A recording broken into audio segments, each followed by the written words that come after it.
And we are the Coalition, loud and proud, outrage porn-free, civilly disobedient media, broadcasting live on the worldwide Coalition Media Network here at the GoLocal Live Broadcast Center, 90 Way Boston Street, in the heart of the city we love. The Naked City, the city of 1,000 stories. Tonight we'll tell 3 of them. Facebook.com/The Coalition Radio, on the mighty Twitter at Coalition_, and of course, coalitionradio.us. We're spending some time earlier today going through our old AM radio shows. We're gonna recycle through a few of them. There's some oldies and goodies, not the least of which is my favorite, one of my favorites, I say, of all time, when I had the opportunity to interview the Cool Moose, none other than the late, great Bob Healy, who I believe provides a lesson for what government should be today. But that's another subject, and we're certainly going to highlight that. Conversations we had a few years ago about the city of Providence and its financial values and issues challenging it. I posted as part of today's promotion one of my favorite shows of all time. On a number of occasions, he's joined us, but Stephen Brown, early on in the Coalition history, spent a full hour with us discussing the history, the work, the challenges, and the, if you will, the shifting sands of love and, let's just say, emotions directed towards your Rhode Island chapter of the American Civil Liberties Union. It's a fascinating history, and for those people that would deign to think that the ACLU votes one way or another way, or is biased in favor of one organization over another organization, I would challenge you, and I would ask you to listen, if you have a few moments, to this conversation with an open ear, and particularly an open mind, because Stephen will point out to you specific history where, well, the ACLU has either been the object of love or sometimes some pretty strong feelings by everybody. My contention has always been that with a watchdog agency, if at one point or another everybody's mad at you, you're probably doing your job. So give a listen to that. Why you should join the ACLU now. A 1-hour interview from a few years ago with Stephen Brown, who's the executive director. I'd like to all the 3 people recently who've signed on and liked our Facebook page and our Twitter feed. It's really important to us. Why? As a sort of indie media guerrilla outfit, we don't have the big bucks to advertise on the back of airplanes and, you know, with crop dusters flying underneath it, or a big bullhorn attached to your car as you drive around the lake. No, we're not the Blues Brothers. We're not even there. So when you like our page or follow us on Twitter, it gives us a chance to amplify what we're talking about. And tonight is living proof that it's all about the conversation. So many of the media efforts here in town are, well, they're left or they're right. Tonight we're going to talk about Invenergy for the first time in a while. We're going to check in with a good friend of the show. Then we're going to have an advocate for your Second Amendment rights on. And we're going to talk about, have an honest conversation about Gina Raimonda's, quote unquote, now it's officially been deigned by the national media, nickel and diming of the Rhode Island electorate. And then after that, we're going to have a representative, someone who's another, shall we say, another repeat offender here on the Coalition, Lauren Nidell. She's going to join us, and she's going to talk about the early stages of Bernie Sanders 2.0, amongst other things. You won't get that kind of diversity or intellectual honesty anywhere else in Rhode Island, I would say. We are not agenda-driven, and as always, we are outrage porn-free, civilly disobedient media. So it's a great pride and pleasure that I have someone back for the first time, really since the fall. So I wish him a Happy New Year. Sadly enough, I haven't seen him. That doesn't mean he's gone gently into that good night. That doesn't mean his sense of interesting mix of intelligence, warmth, and some genuine outrage has been dampened at any level. His name is Paul Roselli. We knew him as the individual who ran for state senate. We now know him, of course, as the environmental activist, professional filmmaker, man about town, and he's going to update us on what's going on with Paul Roselli and all things environmental. Paul, welcome back. Well, thanks, Pat. And certainly thanks to you for all that you do. The Coalition Radio and TV, and certainly Pat Ford is one of those entities in Rhode Island that keeps Rhode Island honest, and I'm glad to be somewhat whatever part of whatever that is. So you are a repeat offender. I am one of those people who seem to show up every once in a while. So yeah, well, an update, what's going on. So I'm not quite sure. Ever since the election way back in November, was that long ago, I've decided to take a look back as to what I've done over these past 12, 15 years or so as a land trust president, as an environmentalist, lately as a political junkie, and am slowly trying to figure out what to do with the rest of my adult life. And it's a hard thing to think about because whatever I decide to do, like I've done with everything else I've done, it's going to be full time. I'm taking some time off, but that doesn't mean I've decided to just sit back and smell the roses. In the winter, it's kind of tough to find some roses to smell. So I've decided to go after the things that I'm good at and proud of. So land preservation, getting the word out about what's beautiful in Rhode Island and what needs to be changed, and also talking a lot to a lot of people about their future as well. So what do we do? What do we do in Rhode Island? I've been spending a lot of time in actively opposing the power plant, the proposed frack gas power plant, proposed for the middle of the woods in northwestern Rhode Island. That's a key issue, and we'll talk about that. So that gives you a little update. I'm out there as much as possible trying to understand what's going on in Rhode Island, what people are feeling these days. You know, I have a feeling very soon, and hopefully within this year, this Invenergy project will be over. And then what's next? What do we need? What do we need to change next? Because the Invenergy project has opened up the proverbial can of worms as to some of the inefficiencies in state government, some of the inadequacies of how we deal with these large-scale projects, some of the inequities when it comes to thinking about where these projects go, the sacrifice zones that we've created, and I hope to talk about that too. Not just the northwest corner of the state of Rhode Island, but about a mile and a half from here at Fields Point, the LNG facility, and gas infrastructure and all the fossil fuel things that need to be dealt with. These are issues that need a leader, that need an organization or an individual to step up and say, no more. We've decided to do something about this and put a concerted effort to making sure that those things are changed. So that's what I've been doing. It strikes me that, particularly in the environmentalist community, you've got this incredible patchwork quilt of activists, many of whom are doing wonderful work. You talk about FANG, you talk about Raging Grannies, you talk about the Audubon Society here in the state, you talk about all sorts of folks. And to the degree that they're operating, I won't say across purposes, but they're operating independently.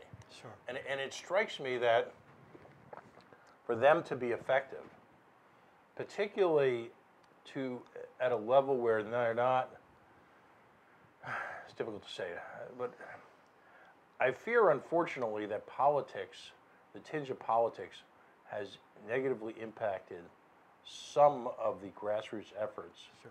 which are sincerely waged on behalf of issues, not because of the folks involved in them on a day-to-day basis, but as much because of the folks who have tried to co-opt them for their own personal political Sure. purposes. Sure. And, you know, and the governor strikes me as one of them, obviously. She's the most ingenuous of the type. You know, we continue to see, you know, good Gina, evil Gina, good evil Gina, evil, evil, evil, evil Gina, occasionally good Gina, lots more of evil Gina. And that's my opinion. Sure. But, you know, you have a lot of green mailing going on in the state. Yeah. And then you have, so is there a role for a group of people, whether it be a board of directors, some oversight, or Sure. some organization like that Yeah. kind of herds the cats?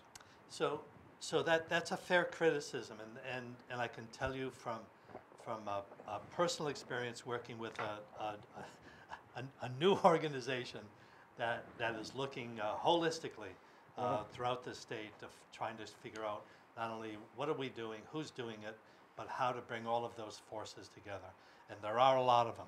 And for whatever reason, whether it be for the administration in District of Columbia, whether it be our current administration, our current directors in some of the state agencies, some of these projects that are both onerous on a grand scale and just deadly on a specific scale, like a LNG tank or a power plant in the middle of the woods. So that's a fair criticism. So this one organization is trying to be that coalescing group, that group that gets all of these other organizations, not so much together, because there are some that want to be think tanks, there's some that want to be activists, there's some that want to do letter campaigns and petition writing, but also but in the end we have to, if we're going to move ahead, we have to come together in some fashion, whether it just be reporting or common calendars or whatever it is. But I think the beauty in all of this, and I'm going to play centrist for a second. The beauty in all of this is that there are people on both sides of the equation. There are the Second Amendment folks who want the places to hunt and fish. There are the folks who are left of center, who are thinking the end of fossil fuels, but also want to power their cell phones and their electric gadgets. So I think there's a lot of room for improvement, and I also know that this is the time that we have to come together. You know, I've said this before, and I said this during the election, and I remember talking about this no matter where I go, that the only way we're going to move ahead is that we start working together, and we need state government to step up and do the things they're supposed to do. Right now, they're not. Right now, the EC4 Council, the CRMC, even DEM, DEM is not doing the type of job that they are supposed to do. Enforcing regulations, putting out regulations that help us move forward instead of backwards, making sure that organizations that propose LNG tanks and power plants in the middle of the woods don't necessarily need to come to Rhode Island.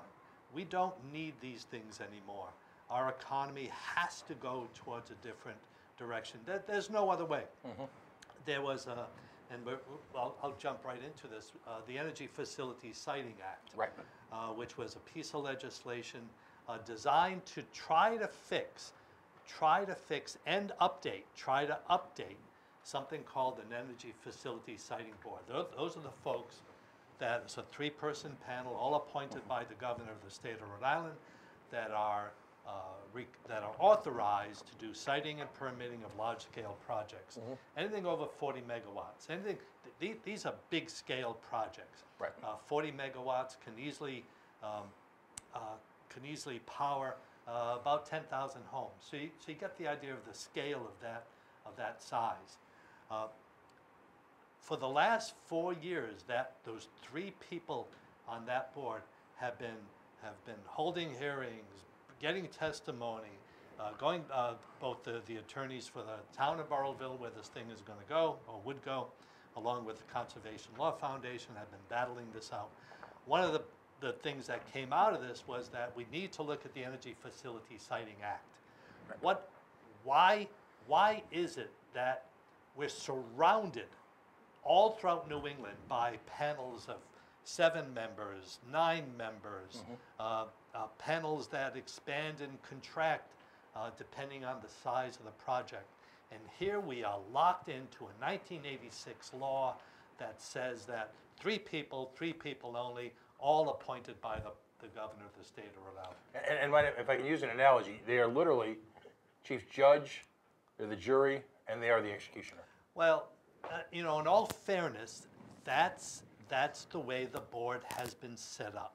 That's the way it was authorized way back in 1986. And let's be honest here. I mean, how many power plants have we even thought about doing in the state of Rhode Island? Maybe 2 or 3 in those last 30 years. This is the one that is causing a lot of problems. I think, and probably the others have caused problems as well. But this one in particular, because of scale and size, and also because here we are in a warmer world. There's no way around it. This is a warmer world. Our climate is changing. However you want to call it, if you want to call it severe weather, severe drought, severe thunderstorms, hurricanes, I'll give you you can fill in the blank in the line, the blank in the line. You can fill in that space of what that climate change means. So what do we do with this Energy Facility Siting Board and the act that was created over 30 years ago? Well, many of us thought about 2 years ago that it needs to be changed, needs to be updated. Why can't we be like New Hampshire? Why can't we be like our neighbors to the west in Connecticut and our neighbors directly to the north and east, Massachusetts? Why can't we be like the state of Washington, which believe it or not, has a very similar population size, but they have a couple of million over there. We've got about half the size here, small rural area over there. New Hampshire, about the same size, 1.2 million up there. We're just hovering on around 1 million people here.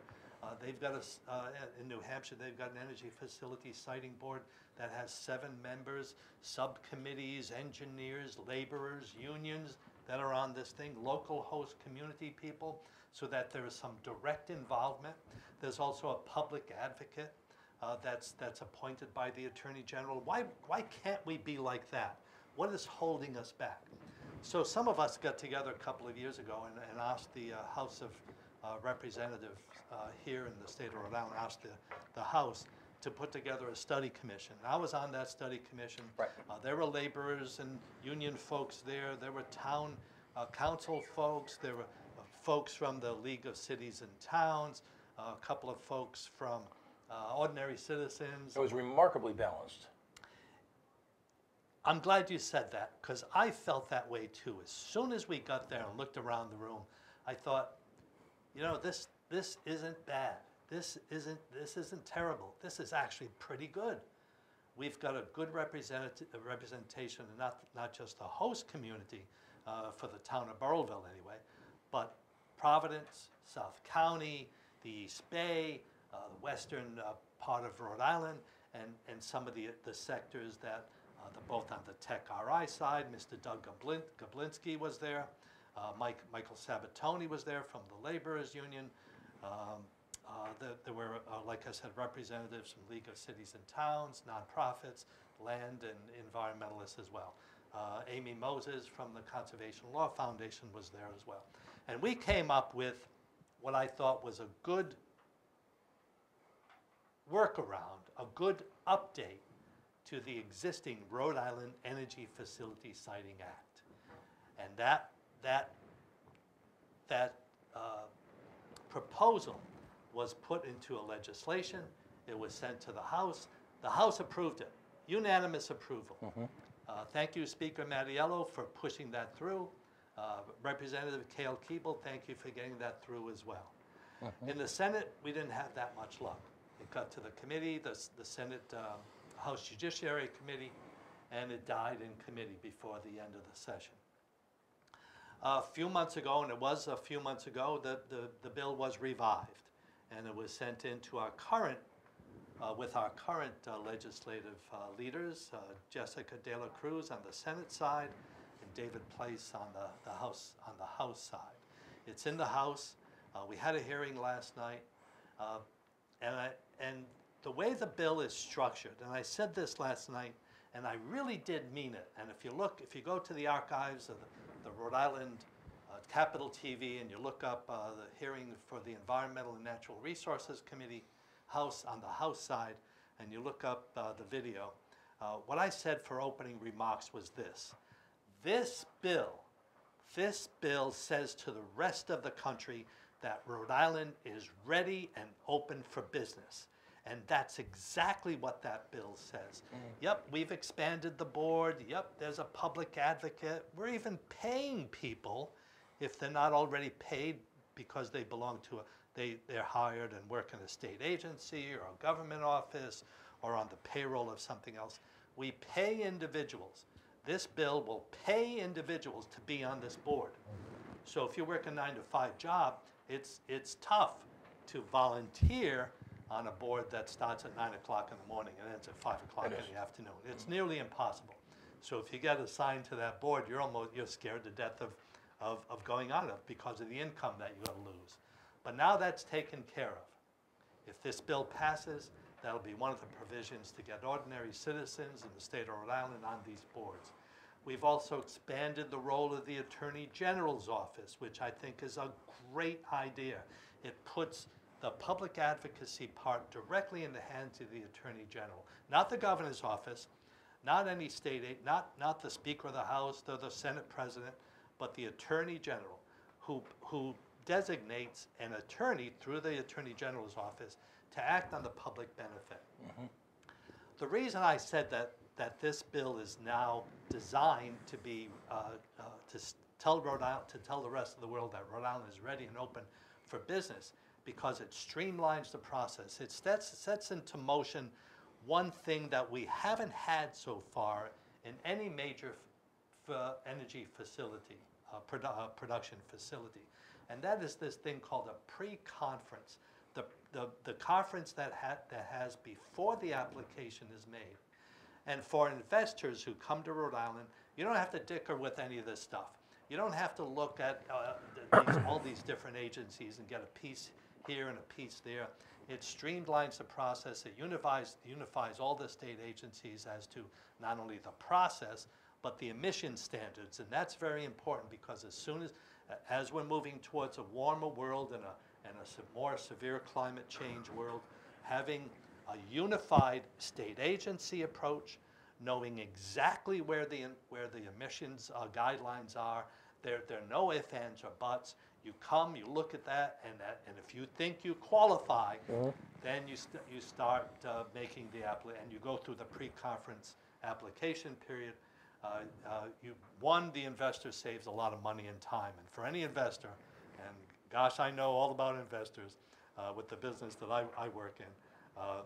You know that time and money are the two major categories about whether or not they're going to invest in anything: a film, an industry, a power plant, right. Whatever it is. And there's also, I think, the third thing is certainty of process. Correct. Because right. Investors, it's interesting when you look at, for example, bond ratings. Some highly troubled cities have essentially recovered some of their bond ratings because there's a certainty in process where that municipality is moving forward in an orderly way towards, I don't know, rejuvenation, renewal. If investors come to an environment like this, where they're building, and this is as important as not only in analyzing some of these legacy style projects that we've attempted to build in the Northeast, but it's just as important in an approach to new era energy process, that That's investors right. will know that they will, if they follow a process, they will have the right level of exposure to all of the stakeholders right. simultaneously. You will eliminate the sort of noise and the chaos that has happened in so many entities across the nation, and you will avoid, hopefully, the sort of ill feelings and sometimes misconceptions and ignorance towards a project because of the hurt feelings associated with a chaotic process or sometimes an absence of process. Correct, and that's one of the key features and the key reasons that this bill needs to get out of committee and to the House floor and the Senate floor. The other thing is, and I'm glad you mentioned this, the other thing, not only for the process, but it illustrates one other point very clearly within this law. And I want to make sure we understand this, everybody who's listening and watching understands this. This is the start of the elimination of fossil fuels for the production of electricity in the state of Rhode Island. That's what this bill does. It does not incentivize fossil fuel power plants any longer. It de-incentivizes them.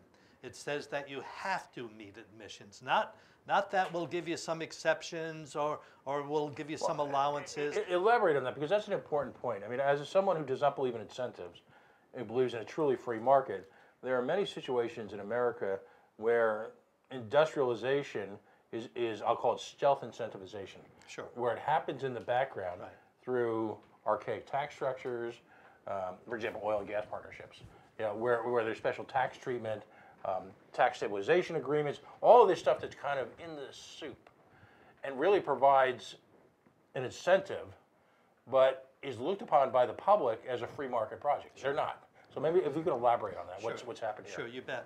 So here's what the incentives do. The incentives say immediately that you have to look at these emission rates in order to look at your project and see if it's going to qualify to be built in Rhode Island.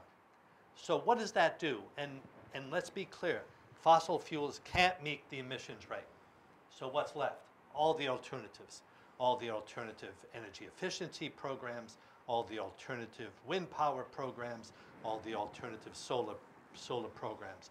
And not only solar, and I'm not a big fan of clear-cutting forests to put solar in, but things like solar canopies, solar on rooftops, solar on landfills that have a cap surface, but also can be managed in a way to not break the cap. I get it. Parking lots, rooftops, shopping malls. We've got some of the biggest shopping malls in Rhode Island, in Warwick, and Lincoln, and Smithfield, and there are these huge parking lots. Garden City, I was in Garden City today, thinking about how a solar canopy or solar canopies would be ideal for that.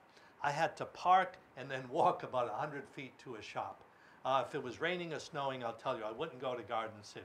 It just doesn't make any sense. I might go to Providence Place Mall instead, where I can drive inside and be under that rain or snow.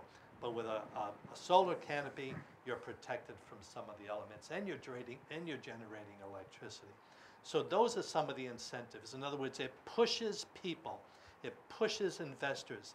And this is a market-driven, but still it's not a money incentive, but it's both a philosophical and an emissions incentive. It says very specifically, you've got to meet these emission standards in the state of Rhode Island.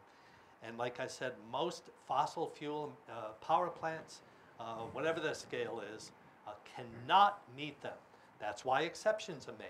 That's why we're in this process for Invenergy and the Energy Facility Siting Board.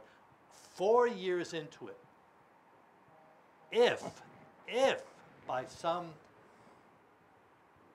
act of some deity up there, this power plant goes through, they will have to subscribe or be given exceptions. With this new bill, there are no exceptions. It's mandatory meeting of these guidelines, and if you don't, you're out. Don't even bother applying. Don't come to Rhode Island. Now, Mr. Kaplinsky, and I'm not going to put words in his mouth, visited the show at one point because we're fair and everybody gets a shot. Sure. We all know the rules of the coalition. If I like you, we invite you on the show. If we don't like you, we make fun of you. And if political leaders don't answer questions, we simply make the answers up. Very mature.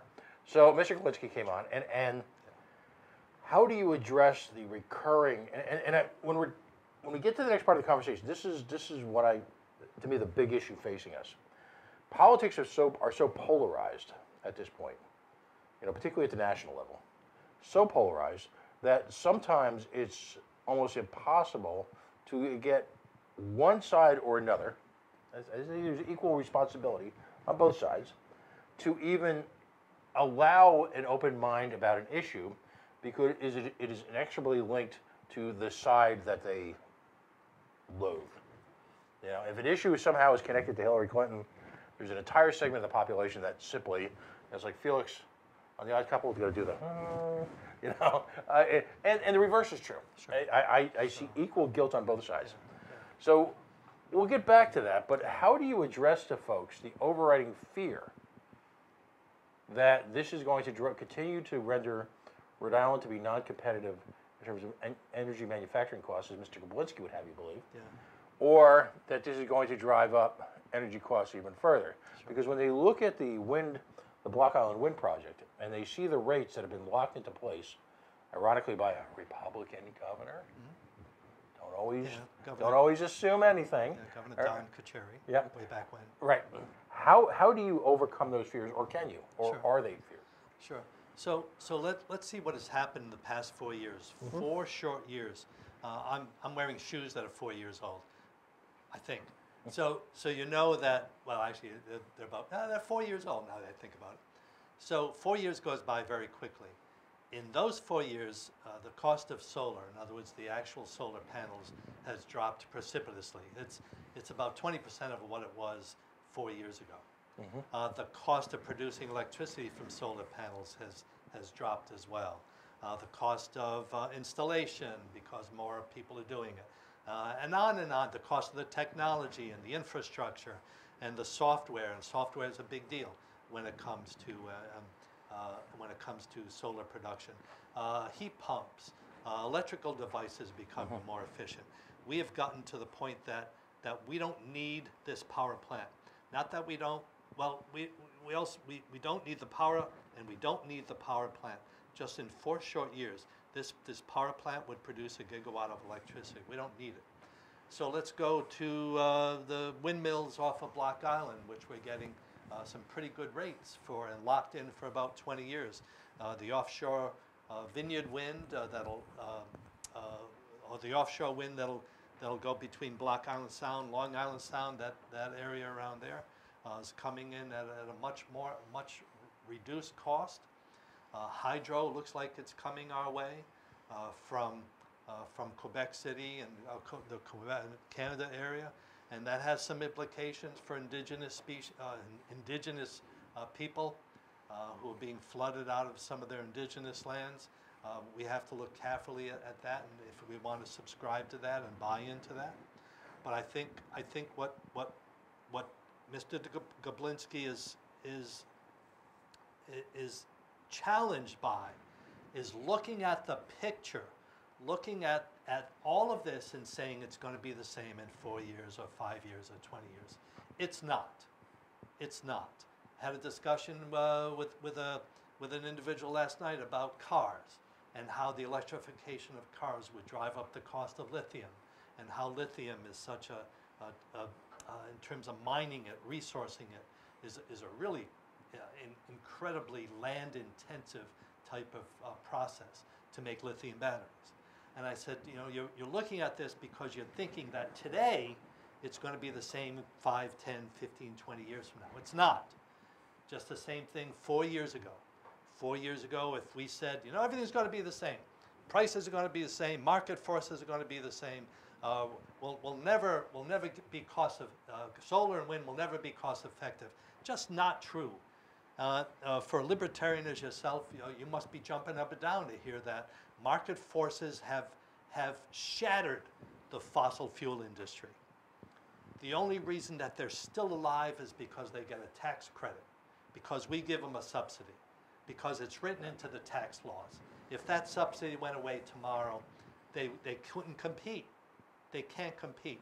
One of the other things I want to mention, one of the other things this bill does, it levels that playing field. It finally says to everybody out there, fossil fuels are not the way to go. They're just not the be-all and end-all when it comes to production of electricity in our state, in our region, or on our planet. There are alternatives. And when you start leveling the playing field, however you want to describe it, market forces, some philosophical emissions incentives, whatever terms you want to use. And I like market forces. I don't have any problems, because market forces have really gotten us to this point today when it comes to wind and solar. The incentives are still there, granted. Massachusetts and Charlie Baker and the Commonwealth of Massachusetts folks have really pushed it as much as possible. Thank you. Thank you to the folks from Massachusetts. We're about 10 years behind in terms of market forces, because our political structure just cannot see beyond their own brim of their own hat. Yeah, no, that's a recurring complaint. We're 10 years behind. It's 10 years legalization of cannabis. We're 10 years behind how we handle really just about everything. So I get it when it comes to how the politics shapes some of those agencies that are supposed to do things, and how it shapes our future. I get that, but if we strip away all of that for just a second and look at what has happened with both, and I can't deny incentives, because the incentives are there. We pay for them. Each individual utility bill has some of that stuff built in. It starts to level the playing field with the fossil fuel industry that has been getting incentives for at least 100 years. Right. And we're finally giving incentives to the solar and wind, to the alternatives. Yay. Yay, incentives. You know, there we go. Put one up there for the incentive side. That's where we need to be. And in my mind, some of the organizations that I belong to are going to take a leadership role and make sure that all these other different organizations get together and we start making sure that state government works for the benefit of not only the politicians and the state governments and some individuals, but for all the citizens of Rhode Island. Folks, if you're just joining us, Paul Roselli is here, former candidate for state senate, one of the leaders in the anti-Invenergy gas frac power plant for northwestern Rhode Island. Also, quite the leader when it comes to the changes in the structural issues surrounding power plant improvement. And of course, that would be under the Energy Facility Siting Board and the legislation that's going forward to that.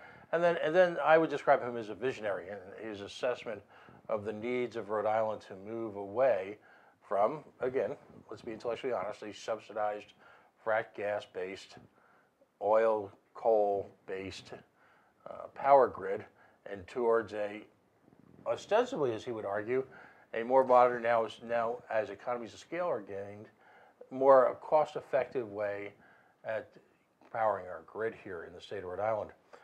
This hour, of course, is brought to you by the fine folks at Yacht Club Soda, yachtclubbottling.com, Rhode Island's boutique soda before we even knew we had boutique soda. All right, root beer is my favorite, birch beer. There's a big announcement on the horizon with Yacht Club. We hope to have it here live in studio in a few weeks and maybe even do a remote from the bottling works, which of course are located in the greater North Providence area. Available through distribution at McLaughlin and Moran and at fine restaurants around the state. Folks, don't settle for the refinery soda. Clear water, clean water, no fructose, using real cane sugar, natural flavors, real vanilla, real ginger. Great mixers for craft cocktails, as well as great refreshing sodas. It may not seem like it's soda weather yet, but as far as I'm concerned, it's always a great night for a cool, crisp root beer. Paul, when I talk about the politicization of power, and when I say power, I mean power production. As I mentioned a few minutes ago, we become so polarized, and there seems to be little, at least on a national level, I think the folks in Rhode Island are a little bit more open to discussion, but it would appear that one side has, in lockstep, allied itself, and the other side, now, and we're talking about right of center. In fact, because I think of some of the misinformation about incentives, but and a genuine fear of accelerating prices in a part of the country for which power is expensive relative to other parts of the nation. Yeah. And then, of course, a genuine distrust for anything associated from, in their perspective, the radical left. Look on the right-hand side, and everybody's a Koch brother loving, gas frac powered. We're going to sell you short so we get we could buy the real estate before the next big power plant comes in. How do we, now you talk about folks developing leadership roles in the energy community, if you will, or better yet, the environmental community, and trying to bridge that gap. What are some concrete steps that we can do in this state to foster honest conversation? So I think we need to look at other models and also look to our neighbors to the east and north, Massachusetts. And I've said this a number of times, so Paul McDonald, I hope you don't mind me saying this again, but the IBEW, International Brotherhood of Electrical Workers in the Commonwealth of Massachusetts, decided a number of years ago that fossil fuel infrastructure was a type of project that had an enormous amount of regulatory angst to it, had to deal with the political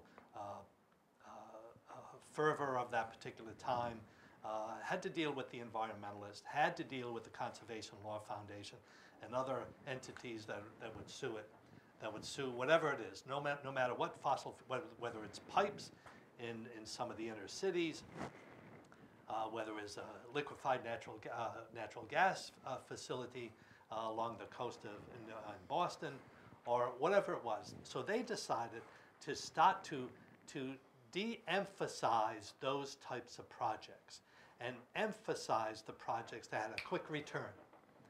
And I think that's where the common ground is.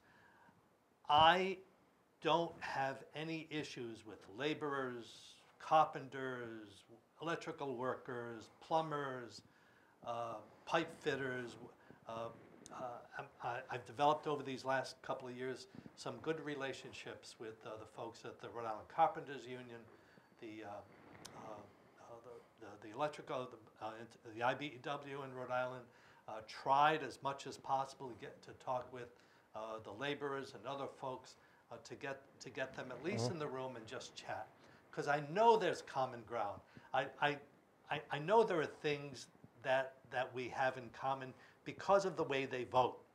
And this is one of the things we talk about, and when I was on the campaign trail, we talked a lot about. In Rhode Island, we have this odd thing called bond referendums for open space. And I'm of the opinion now that we need to eliminate those bond referendums for open space and put them in the state budget where they belong.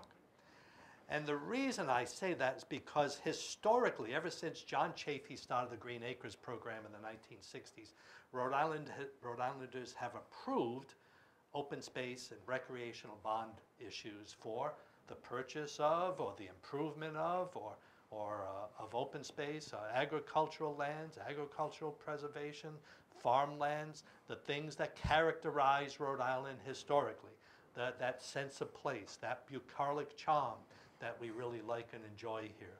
That's what makes Rhode Island and not anywhere else in the USA.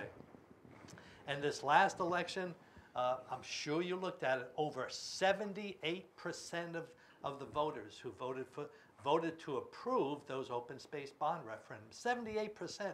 As a politician, I'm looking for 51%. Right. I would die for a 78% approval rating. And that's where we are. So laborers, carpenters, pipe fitters, electrical workers, all the above, they're all citizens in the state of Rhode Island. They love this place as much as possible. So that's the first common ground. The second common ground is the speed at which these projects get approved. And again, I go back to the FSA legislation, the Energy Facility Siting Act legislation. That legislation will streamline the process, will make the process, as you say, more consistent between state agencies, and that's really important. And if we can get that, that means more people to work faster. That's what it means. That's exactly what it means, and that's why I said at the opening of my testimony yesterday, or last night, that this bill makes Rhode Island ready and open for business, and that's what it does. That's the second one. And then the third, I was talking with Paul McDonald yesterday, and Paul, I hope you don't mind me sharing a little bit of this conversation that we had yesterday. I understand that Michael Sabatoni and Doug Goblinski and a few others, that's their job. Their job is to promote their cause, just like it's my job, although I'm a volunteer, but it's my job to go out and promote some of the things that I'm strongly in favor of. So I get that. It's their job. And I understand that their job is to promote their constituency, because if they didn't, they wouldn't have a job. They just wouldn't be in that position. So how do we overcome that? Where is the common ground? And I think the common ground is the love of our state. I really do. And I know people enjoy it, because even in northwestern Rhode Island, we get about 100,000 visitors a year coming to the state parks up there. Pulaski, George Washington Management Area, Black Hut, and some of the others. 100,000 visitors a year.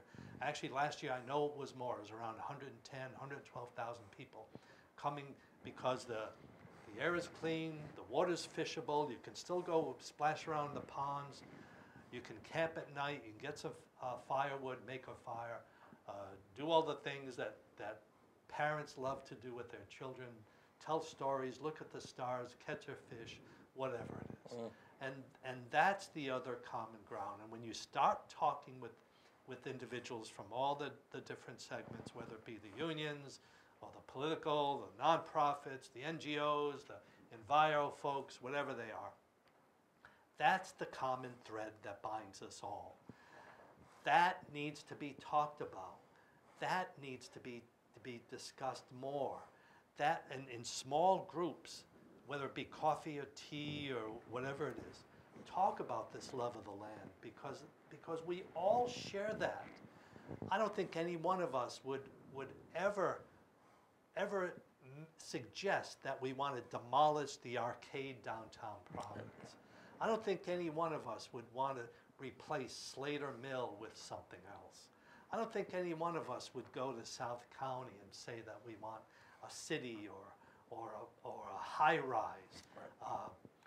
That's just not our character. The beaches and our inland woods are fundamental to our DNA. It's always been that way. It's written into our Constitution. Roger Williams, when he came here, said that, this is what I want. And then when the Rhode Island finally got their act together, they wrote in there about some of the love of their land. So those three areas, and yes, it is about jobs. Acts like this start to make that process speedier, faster. So we're not waiting in the 4 years that this process has gone on, millions of dollars have been spent. Not one laborer has put one shovel in the ground. Not 1 pound, 1 cubic yard of concrete has been poured. Not 1 gallon of paint has been used. Nothing, not 1 string of wire has been strung in those 4 years. Right. It's time to get off the fossil fuel wagon. It's now time to stop moving these projects faster according to the incentives and the regulations set forth. Once you establish that, investors will come. You can build it. You can build it and they will come. We just have to get out of the way. We have to provide the regulations and then get out of their way and they'll come. So those are the common threads. And when you talk to them, even Doug Goblinski, Doug, if you're watching, let's have a conversation because I absolutely know we can find some common ground. And to go back to something you mentioned earlier about the Energy Facilities Siting Act Study Commission, Doug was there. Mr. Goblinski was there. Mr. Sabatoni was there. There were a few other people from the labor unions and from that segment of Rhode Island were there. So they had ample input. They had ample opportunity to provide input, testimony, expert witnesses. Greg Mancini was there also from some of the unions as well. Greg and Michael and Doug and all the others had ample opportunity. The bill was constructed, and here we are today. And we need to move it through. For the better of Rhode Island, for the better of jobs in Rhode Island, this piece of legislation needs to get through. Where does it stand legislatively right now? Now, let's do a recap. Sure. I know there was a lot of disappointment last year. You had extensive hearings. Right. That were promoted by the Speaker's office, if I'm correct. Right. And that led to the composition, as we point out, of a remarkably diverse group of stakeholders. Right. The bill was tabled ultimately last year for further study? It got into the House. The House passed it unanimously. So the legislation, but here's the thing that happened. And then it got into the Senate and died in committee there. But here's the thing that happened, and I hope everybody, this is one of those arcane things that you don't know the subtleties, because if you knew something about them, you understand that actually something remarkable happened. It got to the Senate. The Senate died in committee, but before it died, they made changes, went back to the House. So in the Senate and the House made some changes. It got to what's called a sub-A. Sub-A language was when both houses disagree on certain things, agree on certain things, they have to write new legislation. They did. And then it got to a sub-AA. So even that language got modified and changed in both houses again. So it's gone through the Senate twice last year. Unfortunately, the way the rules were written, the way the rules are written now, that after 2 years during an election cycle or before the election begins, if a bill makes it, last year if it dies 1 year, you have to resubmit it again. This year, I think in the Senate and the House, they've put together if during a 2-year cycle, in other words, from election to election, if the bill fails the first year, it can be reintroduced without going through the committee process again. So we are hoping that it makes it through the House. Senate, the House had one hearing last night. We suspect that there'll be some new language. There'll be a sub-A. We're hoping that the sub-A makes it to the Senate. The Senate doesn't have a hearing scheduled yet, but once it does, everyone get out there and support it. It's a good bill. It's one of those landmark bills. And Rhode Island has had some landmark bills in the previous years. This is one of those. This is one of those bills that, if it passes, if it goes through, will set in stone, will set in motion the end of fossil fuels for the production of electricity, will make the process streamlined for greater investment, some of the alternatives, market-driven investment, and it will provide incentives in terms of de-incentivizing the fossil fuel use for production for electricity, will level the playing field, and will make the process itself more streamlined, and also give local, not so much control, but give local individuals an opportunity to get on the board and give local input. So that's where we are. Is there a Senate sponsor? As of right now, the only sponsor for both the House and the Senate side are the two individuals from that district in northwest corner of Rhode Island. Okay.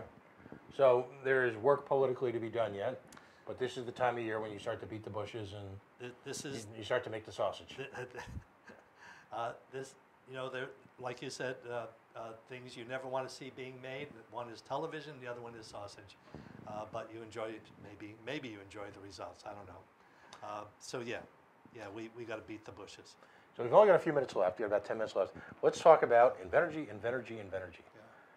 Where, for the love of God? Yeah, where are we? There's been yet now, as someone who does not live in Northwest Rhode Island, but who pays attention, or likes to think he does, let me give you an semi-outsider's perspective as to where we think it is.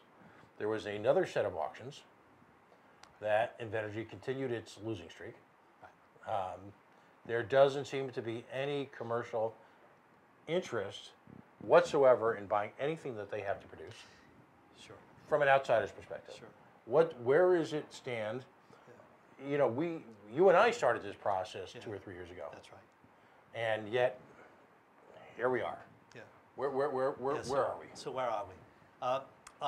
Talking about the auctions. So this entity called ISO New England takes care of finding or helping companies buy into the grid, or provide capacity, provide electricity for the grid. ISO New England in turn offers them a price, and the way you get into the grid is that not necessarily the auction where the highest bidder wins, but in this case the lowest bidder wins. So way back 4 years ago, the price for electricity was about $12 a kilowatt hour. Today it's around $3 or $4 a kilowatt hour. Dropped dramatically. Well, and let's touch on that for a second, because it's dramatic. Most right? people who end up listening to this will go, wait, what? Yeah. Because on one hand, we're talking about systemic power increases here. Right. So where's the disconnect? Yes, systemic power rate increases. Rises. So unfortunately, even though the price, because mostly the gas price has gone down, the infrastructure is starting to deteriorate. There's an enormous amount of infrastructure with substations. It could easily cost $3 to $4 million to upgrade a substation, and there are a couple of hundred substations all around Rhode Island. I think they're more than that. So don't hold me to that number. Right, we won't put a factoid. Yeah, don't put a factoid up for that. And we have to be cognizant that National Grid is a big organization. We've had some major storms where even though they're a big organization, they haven't been able to ramp up as fast enough to take care of some of those storms. In the northwest corner of Rhode Island, it's not uncommon, because we're in the snow belt. It's not uncommon to lose power for a day or two or 3 or 4 days. So So with every major storm, both hurricanes and snowstorms, and I'm not speaking for National Grid. However, looking at it from a 50,000 foot viewpoint, the cost is in personnel, trucks, the infrastructure, and the constant maintenance that comes, and nothing stays the same. Salaries don't go down, cost of materials don't go down. So while the bulk rate for electricity production has dropped dramatically, the cost for all those other things has also increased dramatically at the same time. So let's talk about where Invenergy is and what's going to happen over the next several months.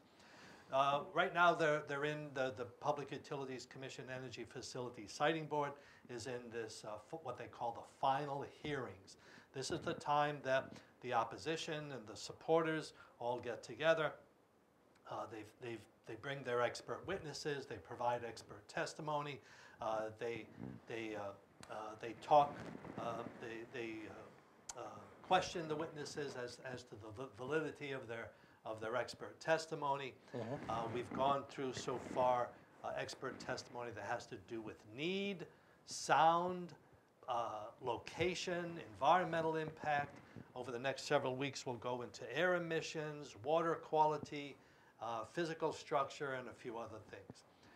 At this point, those three individuals are just taking it all in, asking some questions along the way, asking for more detailed information. When there seems to be a gap, and there was a gap a few months ago. The Energy Facility Siting Board, those three members, looked at everybody and said, do we have an updated Public Utilities Commission recommendation or opinion as to the need for this power plant? Do we have one? And we have to remember that their opinion, the PUC's opinion, was written about 3 years ago. Think of what has taken place in those 3 years. Right. Dramatic shift in some of the alternatives, solar, and particularly wind. Wind is going to outpace everything.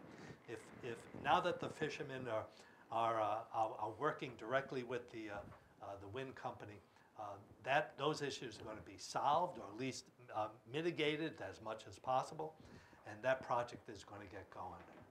That's fantastic. So over the next several months, the PUC will write their opinion. We'll offer it to the Energy Facility Siting Board. Then the attorneys will provide more expert testimony. We think, in talking with both the town's attorney and the CLF's attorney, Conservation Law Foundation's attorney, we think that 6 to 8 weeks from now, the hearings will be over. So here we are, March, April, May, so probably June 1st. And then after that, probably they'll have, according to their authority, according to the regulations, they have 6 to 8 weeks to render an opinion. But not just a verbal opinion, but a written opinion. And that's where everything really, that's where the proverbial rubber meets the road. Right. That's where Invenergy can either get approved with a lot of restrictions, a lot of things that they have to do. It can get denied because of those same restrictions. They don't meet this, they don't meet certain air quality requirements, they don't meet certain ground or water requirements, they don't meet the bare minimum when it comes to destruction of the environment. In other words, the site is just too precious to lose. It was way back in the 90s, and here we are 30 years later, and it's the same place. Right. And they want to build another power plant anyway. Yeah, I think many of you know that story. So you know, do the math. 6 to 8 weeks from now, March, April, May, maybe June, middle of June, the hearings will be over. And then June, July, August, September, October, probably September, October, we'll know what their final decision is. And then we all guess, meaning all of us who have been involved in this as intimately as we have for the past 4 years. Remember, this all started August 1st, 2015, when our governor of the state of Rhode Island at a meeting at the Providence Chamber of Commerce said, we will do everything we can to make sure you, Invenergy, is successful here in Rhode Island. That's what our governor said. And here we are almost 4 years later. So it could be October or November before the final decision is made, and we all suspect that whoever wins or whoever loses or whoever whatever will take the decision to Rhode Island Superior Court, because that's the next step in the regulations. They are allowed to take whatever most likely the losing side, I would imagine, would take, because you don't want to take, if you won, you don't want to go to Superior Court. Hey, I want to lose. I want to make sure. I want to make sure you really, really mean it. That's right. Do you really mean it? You want to go to court, and if you lost, and see if you can win in the courts. Do you think at a certain point, now remember, this is the organization that said if we're not wanted, we'll leave. Right. You know, I mean, we're kind of checking the tea leaves now. Yeah. You know, there's an old saying, how can we miss you if you won't go away? Yeah. We're about to get into 4 years of we don't want you. Right. And 4 years of expensive litigation, borne largely by private donors and a lot of very big-hearted townspeople. It's cost the town in terms of dollars and cents. I heard last night 7 figures, so you can figure out what that is. Right. So over $1 million in these past 4 years. At a time when there's need for schools, there's need for infrastructure, clean water, all the demands that are being placed on cities and towns everywhere. You folks have, and again, yeoman's work in terms of fundraising. You had to somehow find the resources to do this. Now, I expect we'll get a Mueller-like report from the commission. So if you want to look at what a report looks like in the town of Oxford, Connecticut, but now it's almost 2 years now. They issued a report, it's a couple of hundred pages long, and that's what it was. It was about 100, I shouldn't say, it was about 100 and something pages long, going through each one of the requirements in order to cite it. The application, the buildings, water quality, air emissions, groundwater, destruction of the environment, water supply. We haven't talked about water supply for this power plant. We haven't talked about that yet. But you look at that document, and you can almost substitute the power plant that was proposed at the time in Oxford, Connecticut, and looked at and just substitute that word with Invenergy, and then go through the entire list. That actually is a very good document to read if you're an Invenergy or a political junkie or a power plant junkie, like we've all been over these past 4 years. Right. I recommend highly that you look that up and download that and read it.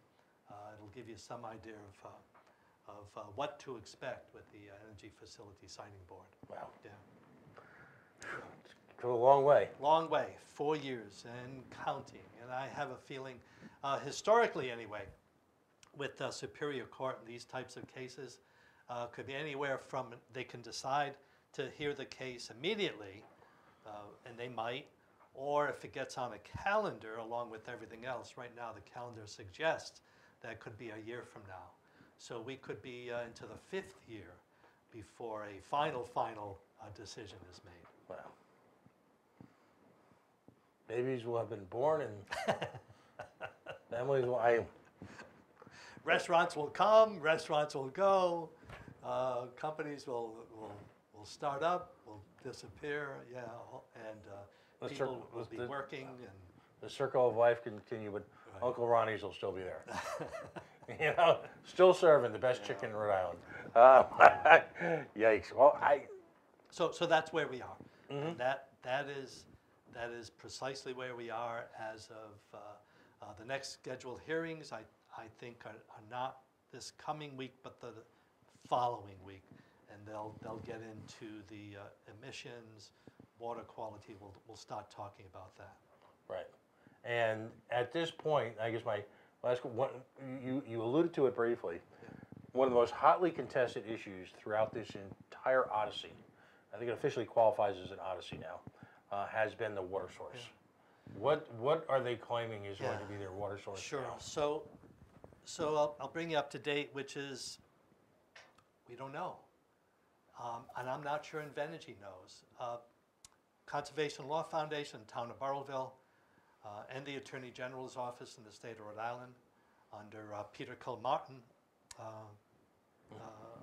former Attorney General, took the town of Johnston to court because the town of Johnston said that in Invenergy you can have as much water as you want.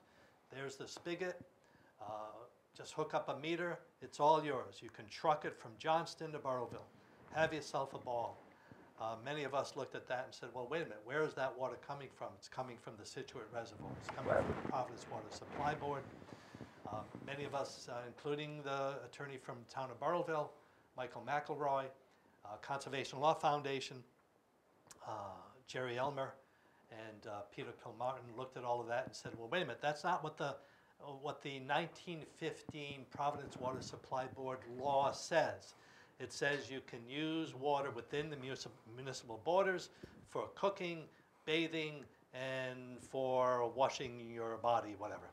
Or, I'm sorry, cooking, bathing, and I don't know, pick something else. Some more, oh, laundering, that's right, cleaning. Yeah. So you can clean your clothes, you can wash your dishes, you can wash yourself. That's it. Well, you can drink it too, I guess. But that's it. You can't use it for the generation of electricity in a fossil fuel power plant.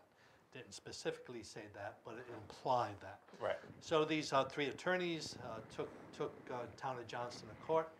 A Superior Court judge who was on the bench at the time and retired, Judge Silverstein, is off the bench now. However, he took the case with him and has not rendered a decision on that case. So that case is still pending. Aside from that, they did broker a deal with the city of Fall River in Fall River, Massachusetts, with not only a water supply there, but with a company in South County, Rhode Island, that transports water and gets water from anywhere. Again, it would be trucked in. And for anybody who knows the single lane roads, windy roads, slippery at times, from Johnston or anywhere up 146 and down 44 and Route 7 or Route 102 up to Wallem Lake Road or East Wallem Lake Road. You know that those are the most dangerous, treacherous roads for an automobile, a car, let alone an 8,000-gallon tanker-size pool truck that would deliver water to cool a power plant. I think, in fact, as a matter of fact, if you get up to adjust the heat tonight at about 1 or 2 o'clock in the morning, look outside and imagine a tractor trailer driving either chemicals and or water to the picturesque hillsides of Burrillville, Mass. in Rhode Island. Could be 1 million gallons of water a day. That's on a day like today when the ambient air temperature is pretty cool. On hotter days, because you need to cool the power plant and you need to generate steam, you're using more water. So it could be anywhere from 750,000 gallons of water a day. A day. A day to well over 1 million gallons of water per day. A day. A day. So it's in terms of getting one's head around that. It hurts to think about it. It hurts to think about it. It does. To think about the particulates coming out of the fossil fuel, coming out of the diesel trucks that operate these the engines that push this water away or transport this water, as well as the accidents that could occur. Statistically, almost probable. Even the Department of Transportation said that there is a percentage, so it's not zero. You're absolutely right. It's not zero. That the chances are over a year there may be one accident, whether it's a jackknife or rollover or whatever. Right in the heart of one of our most important watersheds. Right. In literally in New England. Right. And that's absolutely and one of the last contiguous forests from Maine down to the Carolinas. We've got to remember that particular place has been designated long ago. In the 70s and 80s and 90s, and again in the the early 2000s. That particular place in northwestern Rhode Island has been designated not only a travel way for many other species besides humans, but also a part of a much larger, contiguous, the last remaining, it's called the last green valley, and that's it. This contiguous forest from Maine down to the Carolinas is the biggest contiguous forest in all of the United States, and certainly the biggest one in New England. And when we start carving it up with something that could destroy about 220 acres, a lot of us take notice. Yeah. And everything about it, the lifestyle, the preserve itself, the water are irreplaceable. Yeah, yeah, and I got to go back to, and I hope you don't mind, and I know we've talked about this, but this is not a not in my backyard issue. Hopefully that sense or that sentiment has disappeared long ago. This is a change in direction. You're tacking a certain way with those sails, and all of a sudden you need to move in a direction that the tack will not allow you to do. And so it's time to come about and move that rudder and whatever other sailing metaphors I can use. And it's time to make a sea change in the way we generate electricity in the state of Rhode Island. This is the time to do it. There you go. Paul Roselli, so Pat, good to see you again. Thank you so much.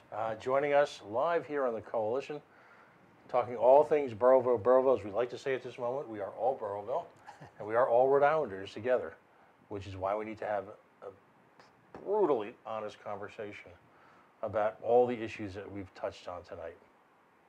Thank you again for coming out.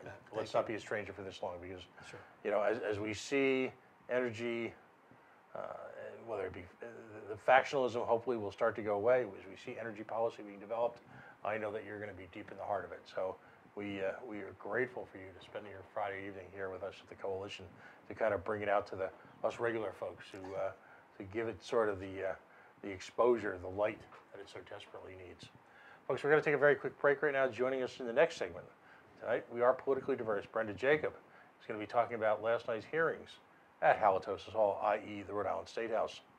All credit to Rudy Cheeks. We're going to be talking about your right to free association. Is that something that's taxable by your Rhode Island government? We are the Coalition, loud and proud, outrage porn-free, civilly disobedient media, broadcasting live on the worldwide Coalition Media Network here at the GoLocal Live Broadcast Center, deep in the heart of the city we love, Providence, Rhode Island, the naked city, the city of 1,000 stories. We're telling 3 tonight.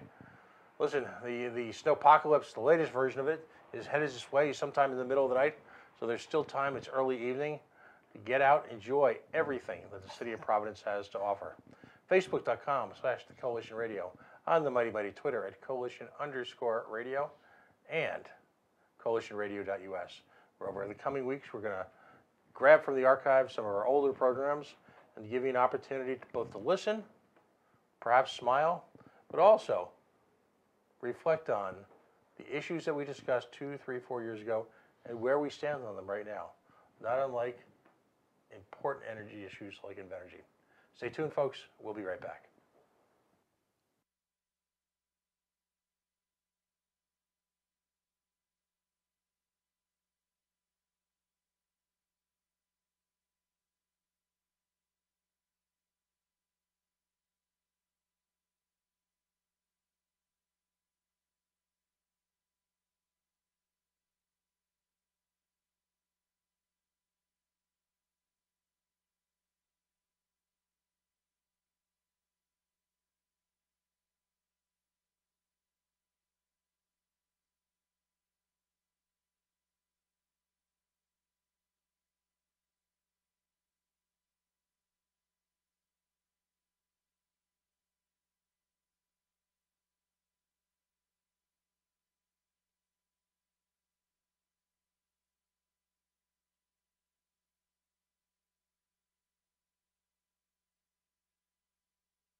And we are back. We are the Coalition, loud and proud, outrage porn-free, civilly disobedient media, broadcasting live on the worldwide Coalition Media Network here at the GoLocal Live Broadcast Center, deep in the heart of the city we love, Providence, Rhode Island.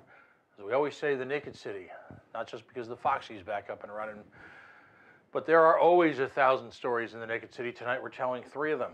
Last week, Brenda Jacobs, who's waiting on the line, was set to join us to talk about, well, last night, up at Halitosis Hall, we had, well, I believe even in my long-winded, long background following politics, as I like to say, my late sainted mom was one of the head honchos of the local Democratic organization. I've been following politics for over 50 years.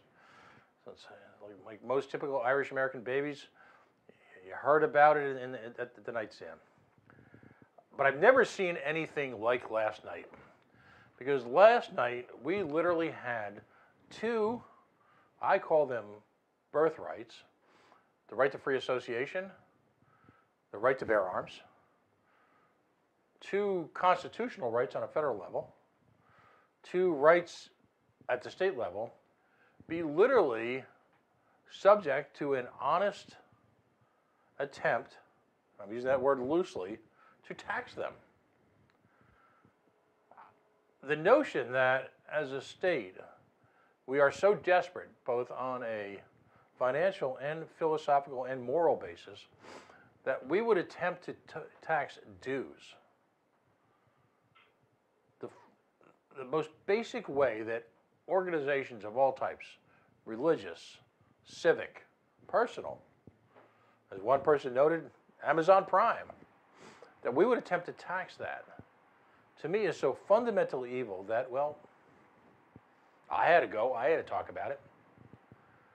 Let's add to that the notion that our fundamental right to bear arms, our right to defend ourselves, a birthright, is under continual attack by this governor, who, when her attempts to use standalone legislation seemingly fail or get stalled, or in some cases aren't as strong as she would like, has now decided to inculcate into your Rhode Island state budget, yes, the $10 billion budget, the type of fees to bury them, to hide them, that have the possibility of, again, diminishing your right to bear arms, or to engage in free association for those who would.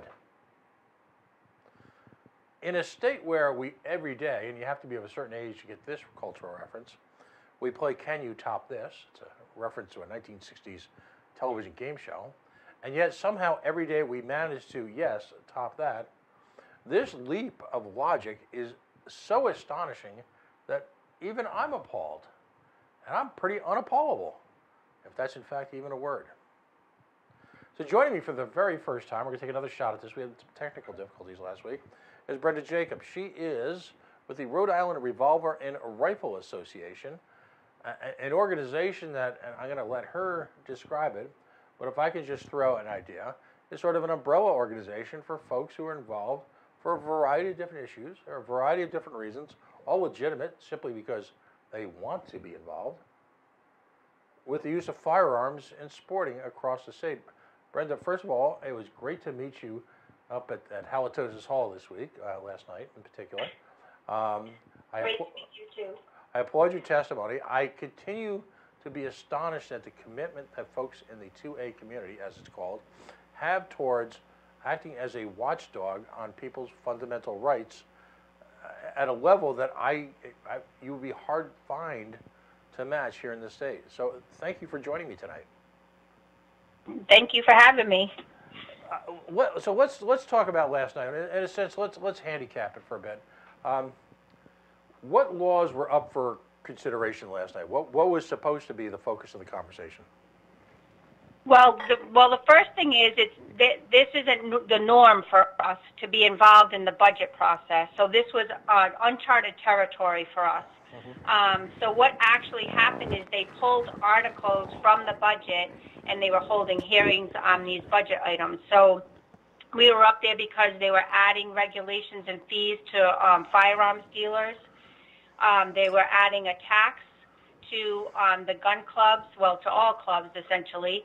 They're adding a 10% excise tax on all firearms, ammunition, and storage. And they were including hunting, trapping, and shooting services into the grand scheme of the sales tax umbrella. Mm-hmm.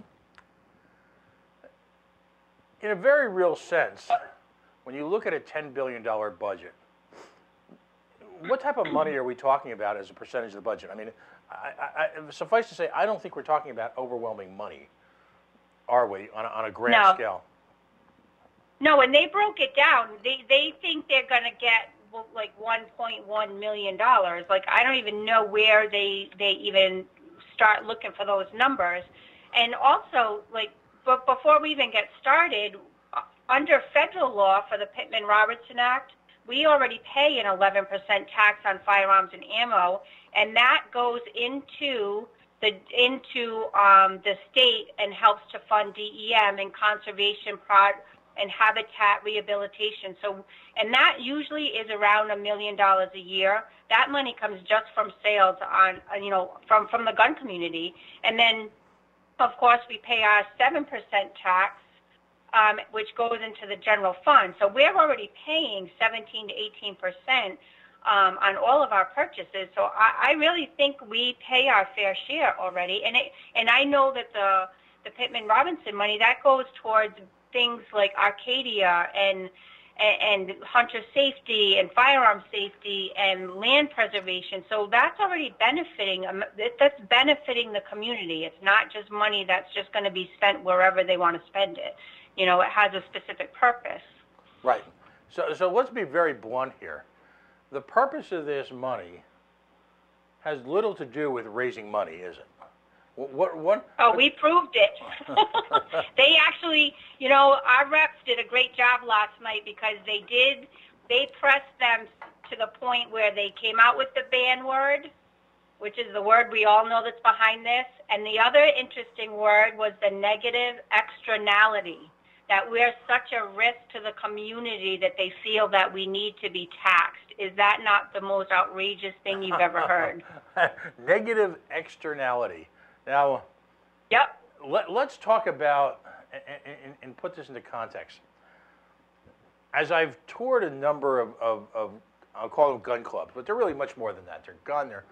They're family-based organizations for people who have a profound appreciation of the shooting arts, of camping, of hunting, of fishing, the outdoors. In other words, they are us. They are Rhode Islanders. What kind of people, I mean, for the love of God, everyone I've met in these organizations, the term, if you're old enough, would have been salt of the earth. Doesn't matter whether you're 20 or you're 70.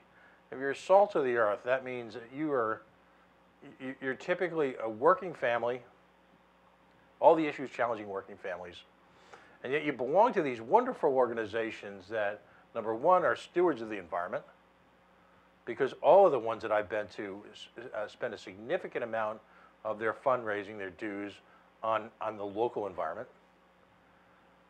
They're family-oriented, sometimes comprising 3 and 4 generations of memberships. They are community-based, yet draw from around Rhode Island. They provide training and safety alternatives for people of all ages, and they give back to ordinary charities significantly. Almost all of them have a pet charity. So yes, quite frankly, they sound like the type of people that you want to live next door to or down the street from. Quite frankly, they are the salt of the earth, aren't they? Yes. Yes. I don't think that we get enough credit in the firearm community for the value that we really do bring to the community. Mm-hmm. We have large tracts of land. We have, and in our clubs are business owners and family members, and we do a lot for the environment, and we do fundraising. There's just so much value that we bring to the table, and that's so overlooked because of the bad gun word, Mm-hmm. So you've got this attempt, not really an attempt, a a sitting Rhode Island government elected by the people who are not even hiding the fact that they've attempted or are working to demonize, by using our tax code, to demonize a valuable part of the community. I mean, am I exaggerating? No, you're not. You're not, and that's exactly how we feel. We feel like this is assault legislation, quite frankly, because that and to think that we are, that the government is supposed to work for us, and we're paying them to work for us. But right now, we feel like we're actually paying them, to attack us all the time. It's just crazy. And this tax also, they're essentially by taxing these gun clubs, they're taxing firearm safety. Because that's where we're practicing, where we're teaching our kids safety. And it baffles me. It baffles me as to how they can do this, and think they could get away with it too. The other thing I might want to mention is this did not come up on Bill Tracker. We all sign up for Bill Tracker to watch what's going the movement. Because they put it in under Article 5, we were not notified in Bill Tracker of this. We have to go in every day and read every single piece of legislation, every agenda, because this was going to try and be snuck through, which I also think is pretty disturbing. And isn't that seem to be the way? I mean, if you look at this subterfuge being used by the Raimondo administration in this case, step one, you bury it in the budget. Therefore, from a voting perspective, it's more difficult to separate approval from the budget from approval for your little pet project. Number two, you make it difficult for folks who are concerned citizens, emphasis citizens, who are clearly highly engaged in the legislative process, who have done nothing more than provide a highly responsible, respectable, articulate, thought-based response to what is a clear case of grotesque government overreach. You are absolutely. You are guilty of all of that, which in the eyes of the Raimondo administration clearly means, or quite frankly by components of the House and the Senate, that you are not worthy of advance notification of legislation that has got real potential to change a way of life that has been part of the New England culture since this nation's founding. And by the way, I've seen it before. One of their sponsors of our show, the wonderful people at Yacht Club Soda, I had the unique pleasure last year of calling up the owner and informing him that, yes, by the way, tonight they were going to be holding hearings on a tax that has the potential to put you out of business. That's the kind of call a friend always likes to make, by the way. Yeah. And yes, it means... That's been resubmitted, by the way. The soda tax has been resubmitted again this year. Excellent. Because it was such a good damn idea the first time. Yep. Cheers. It's grotesque. And what it really comes down to is an insulting lack of respect for the people who pay the bills. Because every one of the families that I've met at these clubs, and the diversity is astonishing, are all just regular folks who have a lifestyle and they want to be just left alone. Yep. So. Yep. That we feel that this additional tax is really just a penalty on us for being law-abiding citizens and firearm owners. It's a penalty tax to us. Right. And it's aimed right at us. Right. And that's pretty upsetting. Right. So let's go down the individual components. Let's, if we can, and point out how egregious each one is. Now, first of all, anytime you've got a tax like this, it's clearly regressive in nature. And what I mean by that is, since it is a flat percentage based on an action, people of lesser means are disproportionately affected. Now, doesn't that go against the Democratic Party's rule of inclusion and being fair to folks of lesser means? It's kind of a rhetorical question. But let's go through some of these taxes. So what's the first one that they want to do? Well, that's the one that increases the dealer fees. Right. And it also changes language in that bill where, you know, they have to make sure that they've not had any tax infractions or mistakes in their record keeping and whatnot. So I'm not very well versed on that, but I know it does increase their fees as far as getting their permits and licenses. Right. So you've got an administration that has just enacted, just a short week or two ago, a resolution and established a blue chip council and lots of poobahs who are going to look at finding ways to make Rhode Island business more competitive and more efficient. Does this? Yep. And now they're going to attack the small businesses, and there's more than people realize, because there's also like residual businesses that sell, like tactical gear and whatnot. So there's probably about 40 or 50 small businesses in this state that this would affect. Right. Who are, by the way, if there's a mantra here, are largely locally owned and family owned, aren't they? Oh yeah, all of them. These are closely held, all of them. Small businesses. There are no chains. They're all small businesses. In fact, the chains have fled from sales of firearms and some of the necessary accoutrements, and so this is an opportunity for legitimate small businesses, and there's really no track record, is there, of any of these businesses acting at any level in a proper form, is there? No.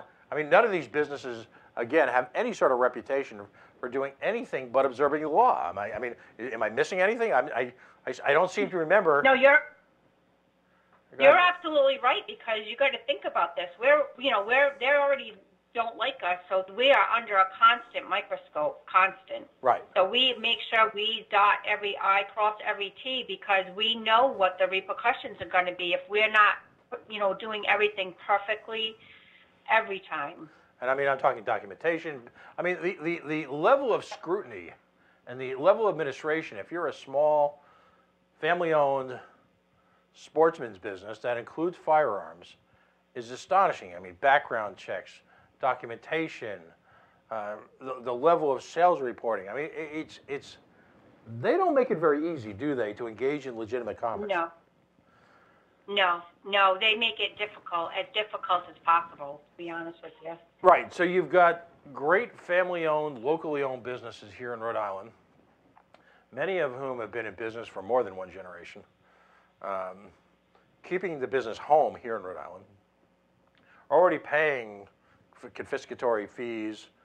The state's pressure on them has had all sorts of I call it anticipated impact in raising their cost of insurance and raising all the costs of doing business because of, I think I'll use the term jihad on local firearms businesses, local hunting stores.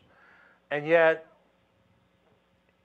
we just spent an hour talking about how critical it is, and we all agree on maintaining a clean environment and maintaining the level of paradise, the sportsman paradise that this is, particularly in a part of New England where most of our surrounding states are overbuilt and quite frankly, urban-based and quite frankly, congested. They don't have the opportunities that we have here in Rhode Island, both for a local lifestyle and to also support travel businesses into the state.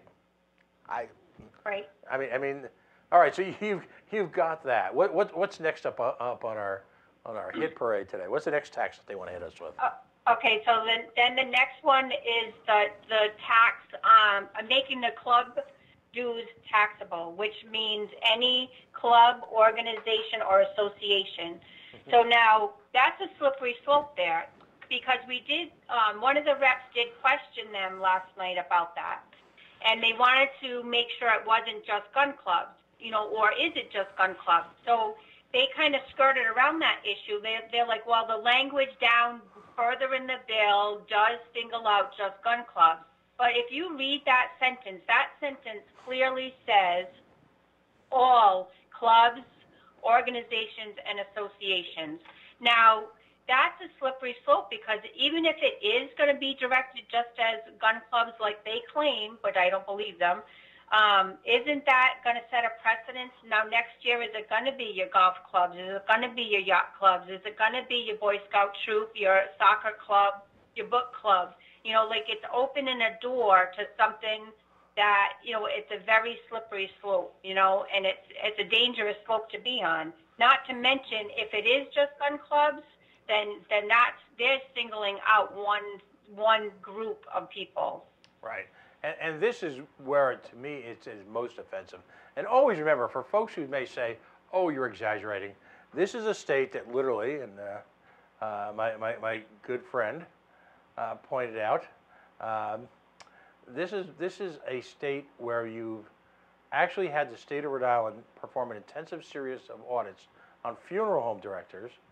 My good friend Bob Lancia discovered, much to our horror, to see if they could collect a few $100s extra from funeral home directors. So this is a state that will leave no shekel unturned, if you will. So now, you've got the state doing nothing less. This is what I tried to touch on in my presentation last night, my brief one, engaging in the taxing of free association. And this is what, to me, and again, it's so easy to sound like a conspiracy theorist, except it's happening. You know, there's an aspect of social engineering in this state where clearly they don't want individual organizations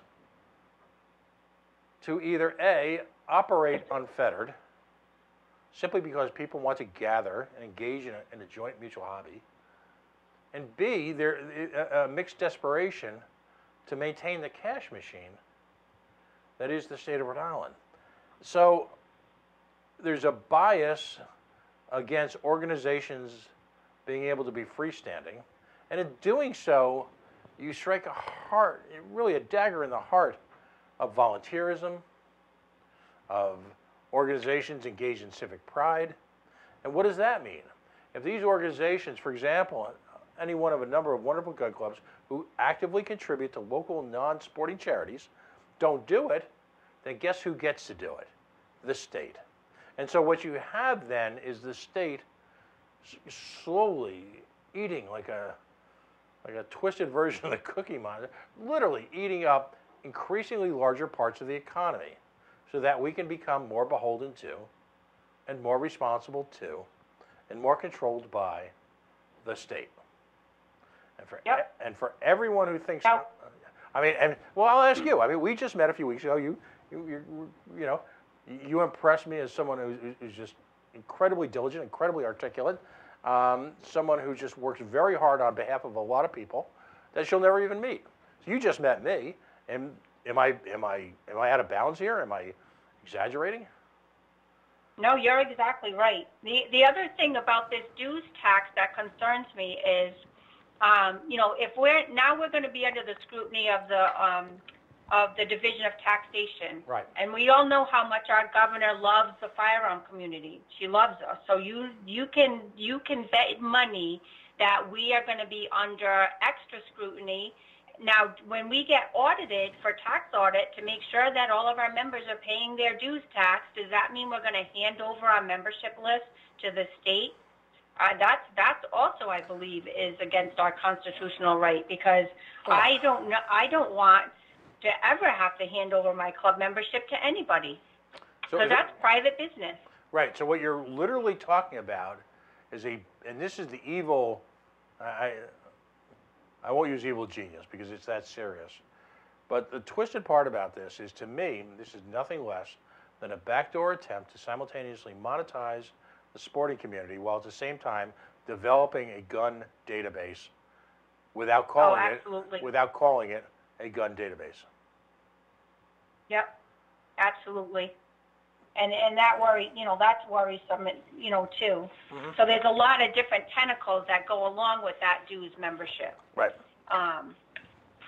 So they've got the force of law to using the coercive, we call it as a libertarian, I call it the coercive power of governmental taxation, to literally have an understanding of what guns you own, where you bought them, how much you bought them, and how often you're using them, simply by being able to monitor in real time the firearms that you buy, the ammunition that you use, and the rate that you use it. Right.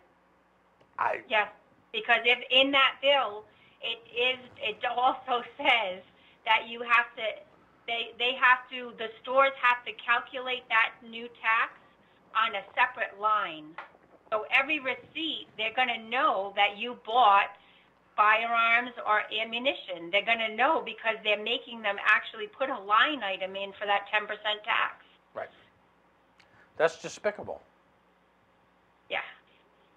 I'm just plain and simple. It's disgusting. And it's clearly not for the money. And I just want to reflect back on that. We're talking about, in accounting terms, the word is de minimis, where you have such an infinitesimally low number as a percentage of the greater total that effectively it's meaningless. So we're talking using a revenue grab as an excuse for a few $1 million. And by the way, I mean, cut the House budget, fire a few lawyers, fewer shrimp cocktails and Pernod, as my friend Rudy Cheeks would say, at intermission. You weren't there in the beginning, but in the beginning when they were presenting all of this to us, they also broke it down and they calculated, you know, how much revenue was going to come in by these taxes. But then they go ahead and almost all of it is going to be spent on administration to police these taxes. Right. So it isn't about the money. We're just going to create a few more jobs that our money that we're going to just pay you to bust our chops again. I mean, like, and that it is so blatant. I cannot understand, you know, how people can even think that this is okay. You know, and the whole breakdown just spelled it out very clearly for us. Well, this is how much it's going to take. We're going to take in, and then we're going to have to hire, you know, staff, and this is what the staff's going to cost, and it's almost a wash. Right. You know, so we are going to use our tax money to wreak havoc on us every day. That's just fabulous. Right. So what? We're going to pay you. I'm going to pay you to bust my chops. Welcome to Rhode Island. What? Tough. The 2A community, as it's generically referred to, the folks in the gold shirts, have become famous in the last couple of years for the overwhelming response they've had to this. Yet at the same time, unfortunately, with regard to a red flag law so bad that the ACLU opposed it, as opposed, you know, in the case of a bump stock law so meaningless that it practically has no impact on life, yet at the same time represents that same pathological obsession this governor has for making her creds off of a group of law-abiding citizens. What is the 2A community prepared to do about that? And I asked that because just this week I attended a political action committee that's been formed. So give us a sense of what the strategy is, but also, just as importantly, how people can be involved proactively to support now the politics of your defense of the Second Amendment. Well, you know, you said something earlier. You know, we just generally we want to be left alone. So we pretty much, you know, like keep to ourselves, and we've really had to be forced to come out and you know, be going to the State House and be getting involved in politics and be, you know, doing all of this stuff. And so what we have been doing is we have a couple of PACs now. We've been organizing volunteers. We've been organizing to go up to the State House when legislation is being heard. And if people want to learn more about it, you can visit any one of our websites, Rhode Island Gun Owners League, the Federated Sportsmen, Rhode Island Second Amendment Coalition, and Rhode Island Revolver and Rifle Association. We are all keeping people updated on our websites as to how you can donate, how you can help, and how you can just get more involved with the 2A community. Yeah, and that's really the critical point, isn't it? You know, it's going to take, unfortunately, given the balance of power in the State House, it's going to take really almost overwhelming opposition. The likes of which we saw last night, and quite frankly, the likes of which we saw in the last session in response to the red flag laws. But even so, it's going to take It's going to take people getting involved. Right. It's not good enough anymore at any level to sit and whine, moan, and complain, is it? No. And the other thing is, you don't even have to be a gun owner to be part of us. Because, you know, in this process, we're learning a lot. And what else we're learning is all of the infringements on other constitutional rights that are happening in this state, and all of the other things that are trying to be slipped through in the budget and slipped through a legislation. We've been actually helping, you know, other groups, because when we're in there looking for legislation that affects us, we're finding all sorts of stuff that's wrong for all other organizations, and we're bringing it to their attention. So, you know, it's not, we're trying to help everybody, because we know what it's like to be up against it legislatively, and we're learning, and we're trying to educate other people in the community so that everybody can be active, because let's face it, our government's gone crazy, and we need to start paying very close attention to what they're doing. Right. What's next up? What do you guys have next up in terms of fighting this? Are you guys doing phone calls, direct phone calls, things like that? What's the plan going forward? Well, we do plan. Well, we always encourage our members and the people in our community to make sure that they contact their senators and reps. If they're pro-gun, you know, let's make sure that we thank them and, you know, support them every way we can as far as, you know, fundraising and stuff. If they're anti-gun, we try and have an intelligent conversation with them and try and see why they think, you know, they're anti-gun, or if there's anything that we can help to do to educate them. And right now, actually 12 bills came out yesterday while we were up at the State House. So we're trying to read through those 12 to bills. see where we stand on them. And then we're going to watch for hearings, and we're already organizing for the next time we need to be up at the State House. Now, as a sideline, I understand you got a chance to meet Bill Hunt last night at the... Yes, I did. Good guy. Yes, I did. In fact, I talked to a couple people in his district today and told them I'm going to send them his information tonight. So when I'm done with this, I'm going to go in and send out some emails, because they want some information. So. Right. No, we appreciate the effort. I mean, folks, I on a personal level, I haven't used a gun or a rifle in probably 40 years. And it doesn't matter whether you do either.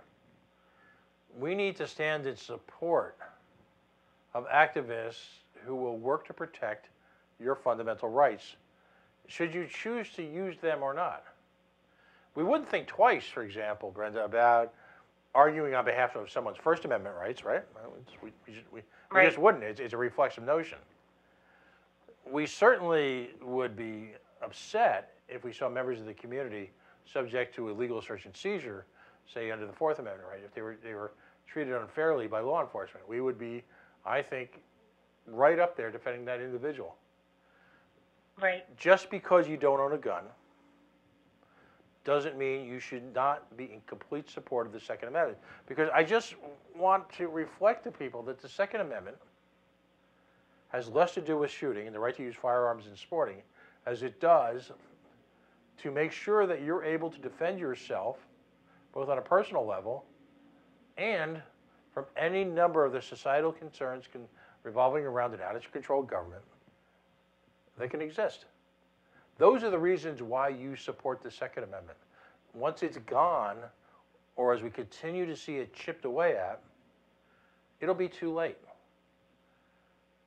And I think there was a time maybe 5 or 10 years ago, even as recently as 4 or 5 years ago, where we thought that was the stuff of conspiracy theorists. Now we realize it's not. And every one of your rights is under attack. And last night was an eye opener when he actually said the ban word. You know, I know even people in the firearm community were like, there it is. You know, like we didn't want to think that way either, but there it is.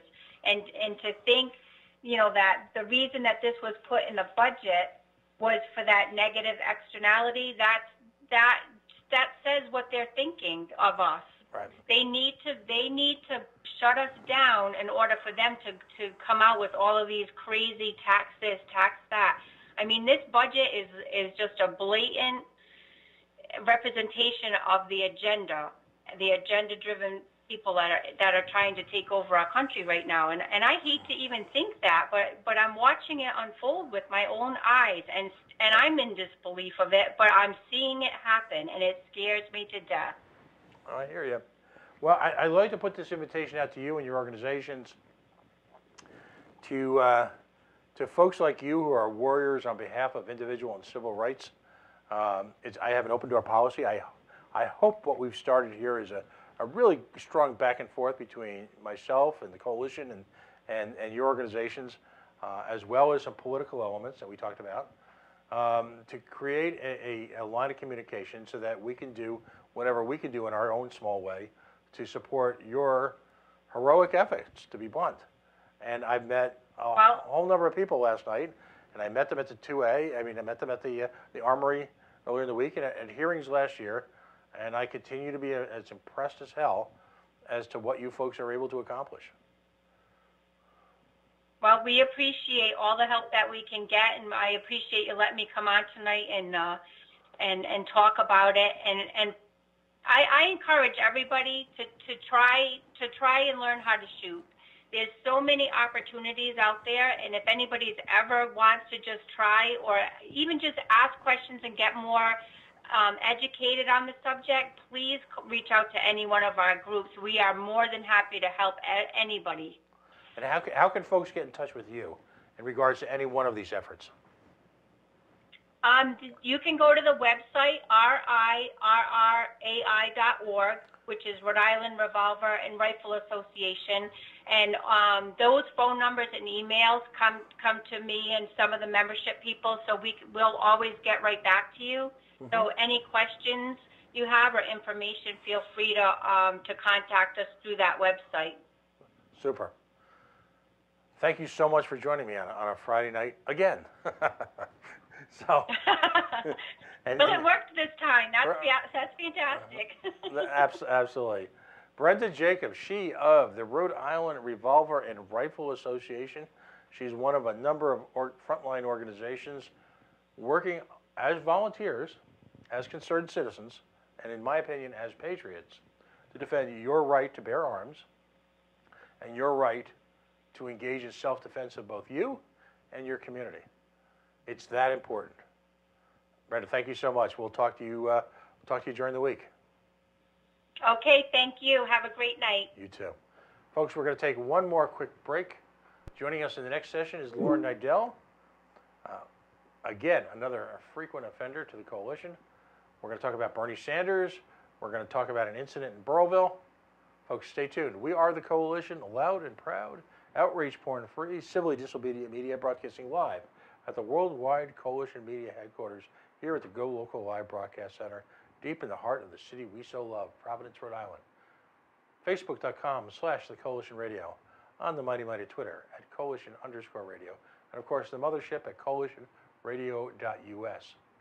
A big thank you to Beacon Shipping and Logistics, BeaconShippingAndLogistics.com. Auto brokers to the planet. Imagine professional, licensed, insured vehicle transportation for the community, the same people and the same professionalism that supports the automobile industry at large. Whether you have that car that you're shipping off to university, maybe Aunt Sally can't drive anymore and she wants to make sure somebody gets that boat. Maybe you bought something off of eBay Auto or off of Facebook Auto. Regardless, BeaconShippingLogistics.com, 1-855-3-SHIP-IT. They've been a wonderful sponsors of ours from the beginning. Them, Air Sciences, my favorite soda in the world, Yacht Club Bottling Works. They're the ones that keep this show going. And if you'd like to sponsor, feel free to reach out to us at coalitionradioshow@gmail.com. Independent media needs, quite frankly, the help of concerned citizens and concerned businesses who need to know that independent media can broadcast and have discussions and topics that, quite frankly, can't exist on the mainstream media. Folks, stay tuned. Lauren Nidell, right up. We'll be right back.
And we are back. We are the Coalition, loud and proud, outrage porn free, civilly disobedient broadcasting live on the Worldwide Coalition Network. Joining me via the miracle of Skype is another frequent offender, as we like to call them. Lauren Nidell has been with the show for a couple of years, reporting from time to time on a variety of insurrectionary style, revolutionary style, media-based, activist, paramilitary organizations dotting the left of center political universe. We're going to talk about two things tonight. We are going to get to, of course, Bernie Sanders. Something tells me he was in the news last week for something. I don't know what's going on there. And but I want to start first with an incident that you spent a lot of time covering and writing about. That got a tremendous amount of attention. Sadly, I think as much more so even outside of Rhode Island than in certain portions of Rhode Island itself. What happened at Burrowville? What went down there? So it all started when I actually saw a Facebook post, and it was from a high school student. Her name is Natasha, and it was showing an extreme act of racism and hate, and it showed the N-word displayed on the on a projector or a whiteboard in a school classroom while they were talking about Martin Luther King's birthday and talking about their school projects dealing with it. Mm-hmm. And I saw it and I was outraged, as a lot of people were. And then I decided to talk to her and see if she would like to have an interview with me. And we had an hour interview, and I did, I covered that, and I posted it on Uprise, Rhode Island, which is, my favorite place to post, as it is my favorite place to talk to you. And then I was floored at how many posts it got and shares, because we know in this day and age, on a not mainstream media account, that to get a lot of posts in the thousands is extremely rare because of the way algorithms work on Facebook and through social media. Right. No, it's unfortunate. Social media has become largely an amen choir to a group of people, as opposed to taking issues and breaking them out across different boundaries. It strikes me that it's gotten to the point where social media itself doesn't want to break through people's comfort zones. And that's on a variety of issues, not just institutional racism. So tell me, give us a little bit more in-depth picture. Tell us about the story and how has it transpired so far? So basically, this has been going on. It's systemic, right? It's not just an isolated incident. I posted pictures of her showing racist posts, which were really, really ugly, over the past few months. I shared those on the post that I had put up, and it got, like I said, it did get a lot of attention. It's obviously it's not just a Burrowville issue. This is systemic across the board, and I personally believe it's because of the climate of the president and its trickle down effects. To be honest with you, that's my personal opinion. Mm-hmm. And I was talking to Natasha and her mother about the situation, and that this has been going on. Natasha opened up about some of the past experiences that she had, and how she also has evolved regarding her personal situation with students. And it was a very compelling story.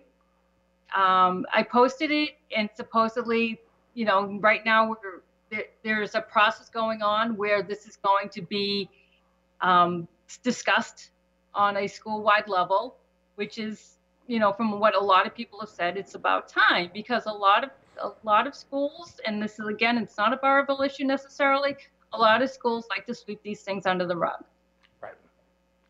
Right. No one wants to be a statistic, and especially in the age of social media, no one wants to be that school, that story.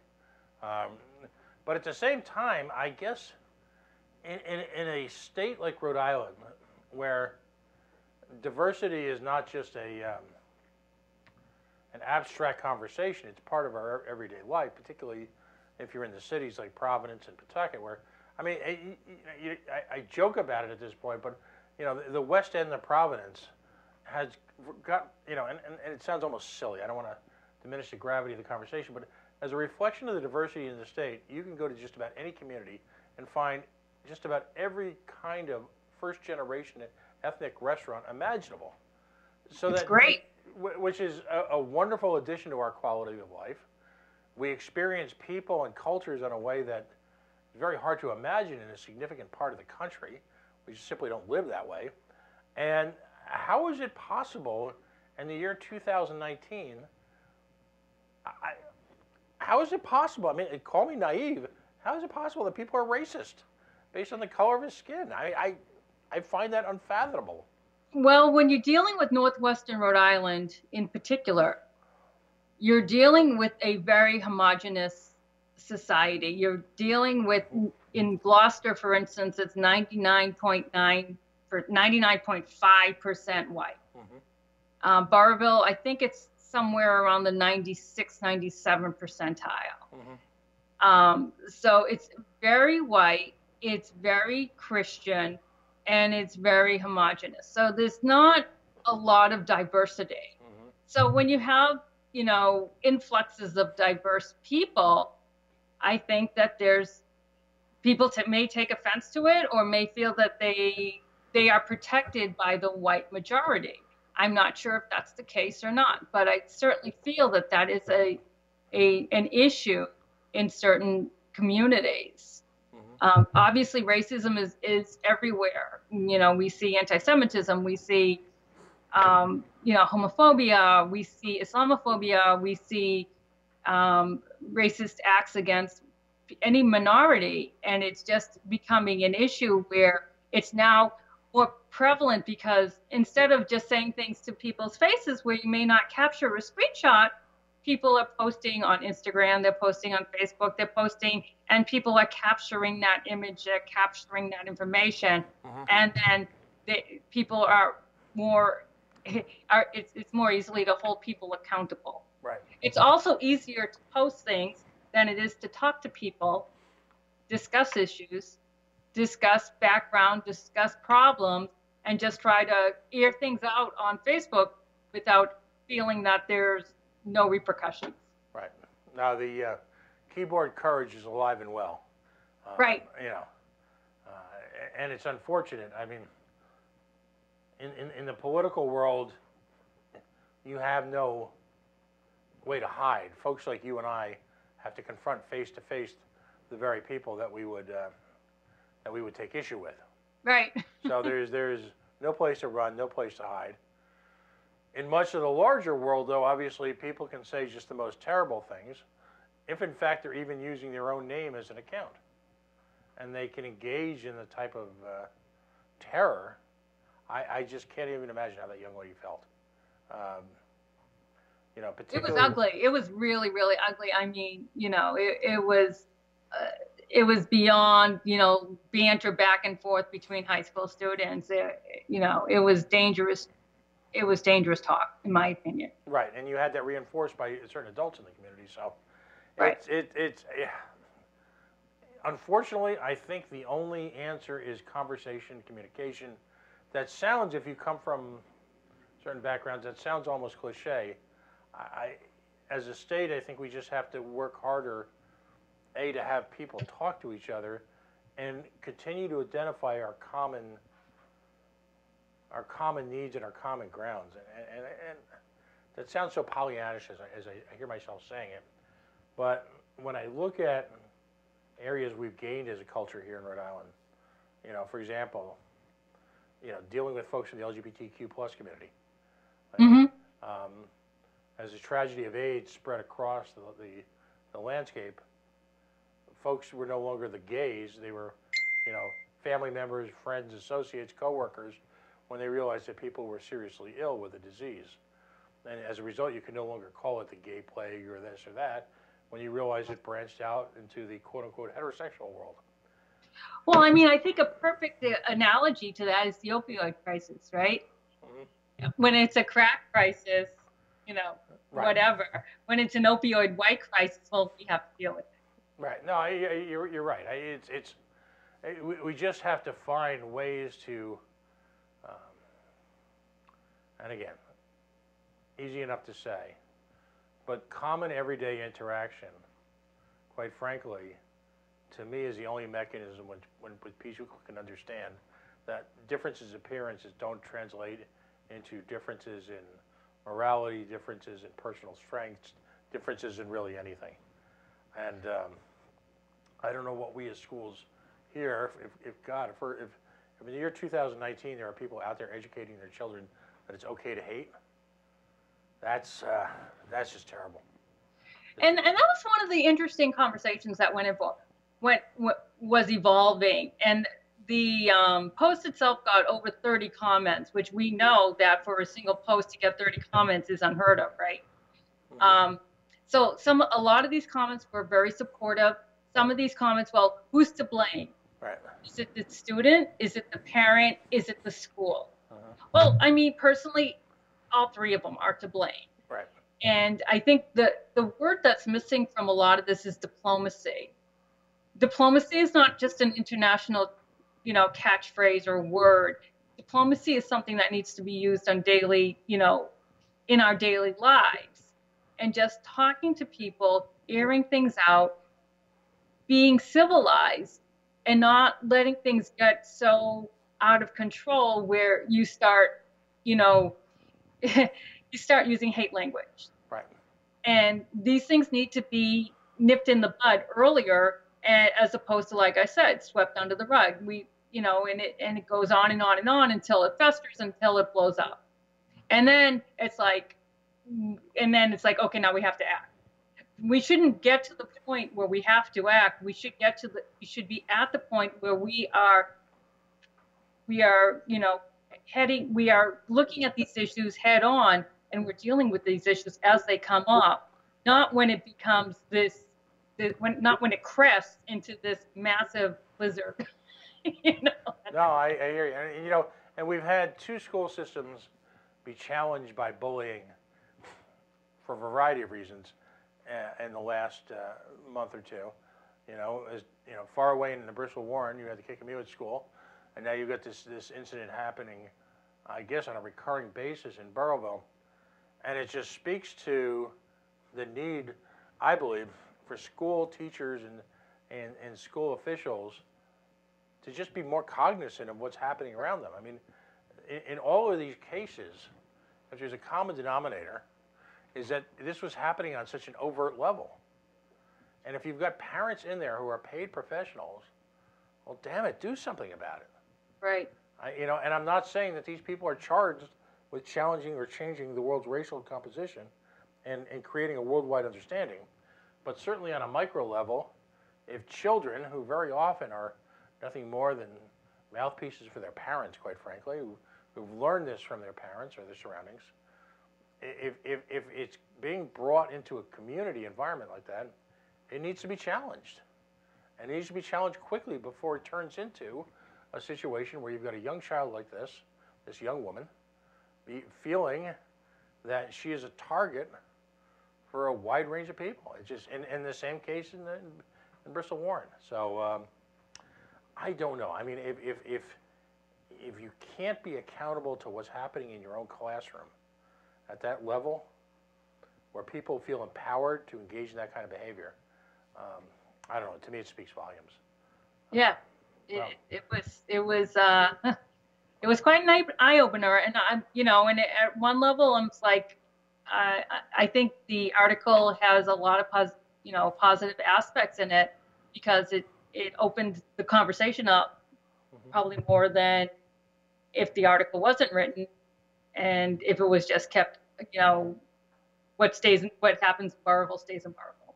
Well, we'll be certainly to share that, folks, that later on tonight or early in the morning. We'll share that and put that out there so folks in the listening audience or the social media audience of the coalition can get a good look at it. We've got about 15 minutes left. Bernie, that guy Bernie, what's that guy named? Bernie what? Sanders? Yeah, I think it's a Bernie Sanders kind of week this week. I heard he was in the news again. What crazy antics is he up to right now? So, as most people know, Bernie's running for president 2020. Yay! In his first 24 hours, he gathered, I think it was $6 million, 48 hours, $10 million he raised. 1 million people signed up to be part of the new Bernie Sanders 2020 campaign for volunteers. Astounding, as Amy Goodman would say. Absolutely astounding. And so there's a lot of momentum. He had a CNN town hall on Monday, which was fixed, which was really interesting if you're a Bernie Sanders follower. That was fun to see all the questions were from establishment Democrats and people that were, were told to, okay, you can ask this question because we know it's going to try to be a gotcha question. So that was fun to read about that. And then he was on the View today, which I guess there was also some gotcha questions in there. And some of these questions were like, nobody thinks about these questions really on a daily basis, but trying to, put Bernie on the spot, it was entertaining to say the least. In other words, it's like Groundhog, presidential primary time.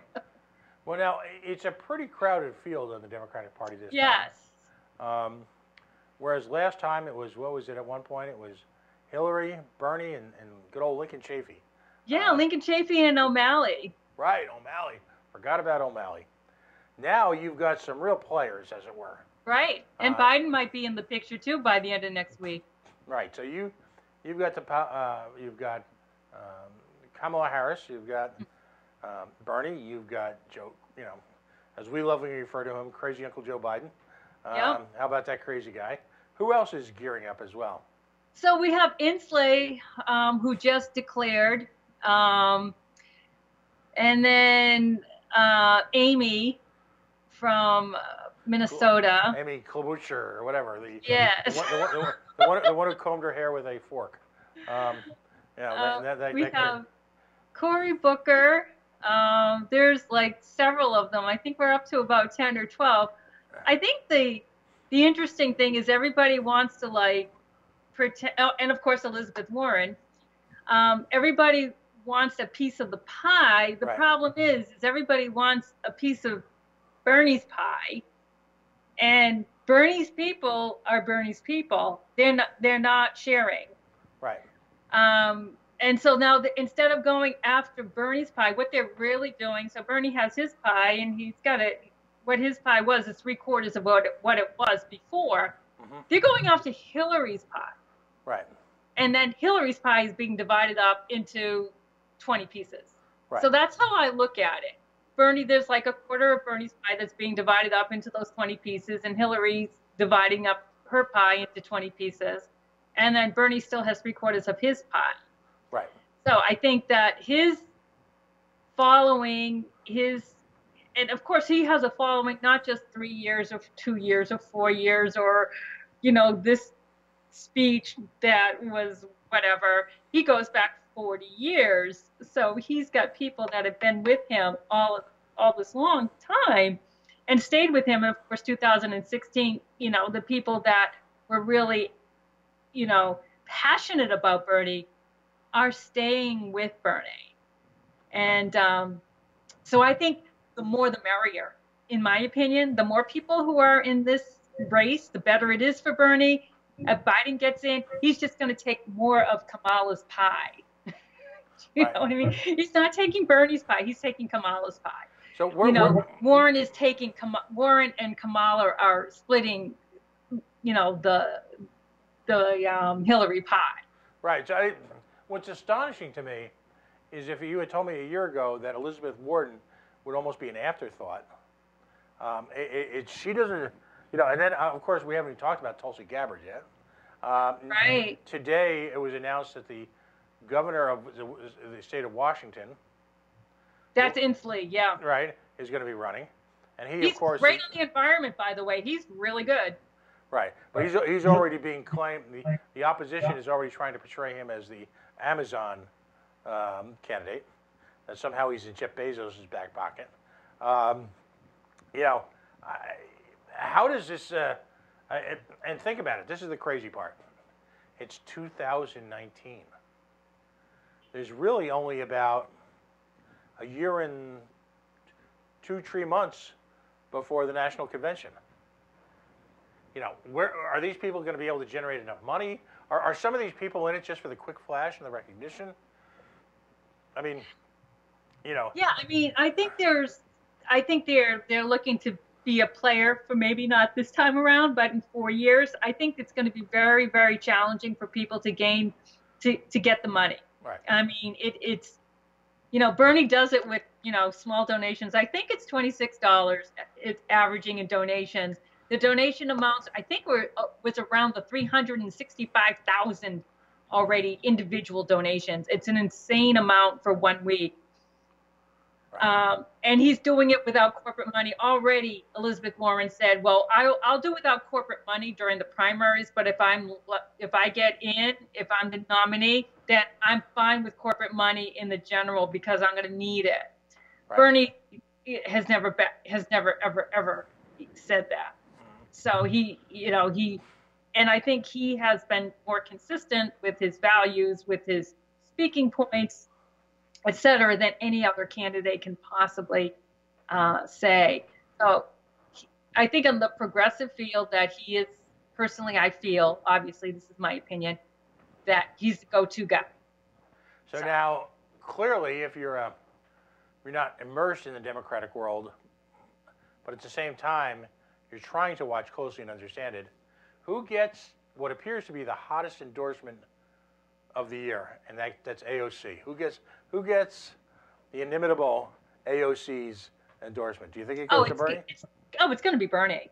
Yeah, she's saying right now that she's not going to endorse anybody, which is fine, but she's definitely in Bernie's camp for sure. You know, she doesn't have to say it. Everything that she says represents the Bernie end of the Democratic Party. Right. And where's Hillary in all this? Does she just gently fade into that good night? So Hillary has been, she has said recently that she has no plans at all on running for president. She has been in touch with, I guess, Kamala's campaign, Amy's campaign, and Biden's campaign, from what I understand, in one way or another. Especially Kamala's and Biden.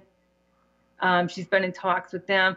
I guess it came out on The View today that it was asked of Bernie if he would accept advice from Hillary, and basically Bernie said, "No, thank you." Well, I mean, after a while, it's almost like a hot potato. Do any of these folks want Hillary's endorsement? Well, you know, there's a lot of baggage. I mean, there just is. It's not, you know, I'm speaking pragmatically. I'm not speaking, you know, against her. I'm just speaking, you know, do you really want to have the endorsement of somebody who lost to Trump? Yeah, you know, that's a hot question. I mean, she's been in some circumstances. I've stood up for her. I've said, no, you know what, she's right. You know, when she says something that makes sense, that it's reflective of today's society, I will absolutely support what she says. I have no issues doing that whatsoever. But unfortunately, you have to look at the whole package. And, you know, if people want her blessing, if people want, you know, emerge to, you know, to back them, which is, you know, kind of Hillary's pack, that's fine. That's absolutely, you know, and with anybody's right to work on that, to have that. If they feel that Hillary is a positive influence, an inspiration to their members, to their followers, to people who they're looking to gain money from, donations from, you know, go for it. Is it going to be part of the you know, the talk of the progressive end of the Democratic Party? Not so much. Well, it reminds me now. I'm going back in time here. There was a movie, I believe it was back in the 90s, may have been older.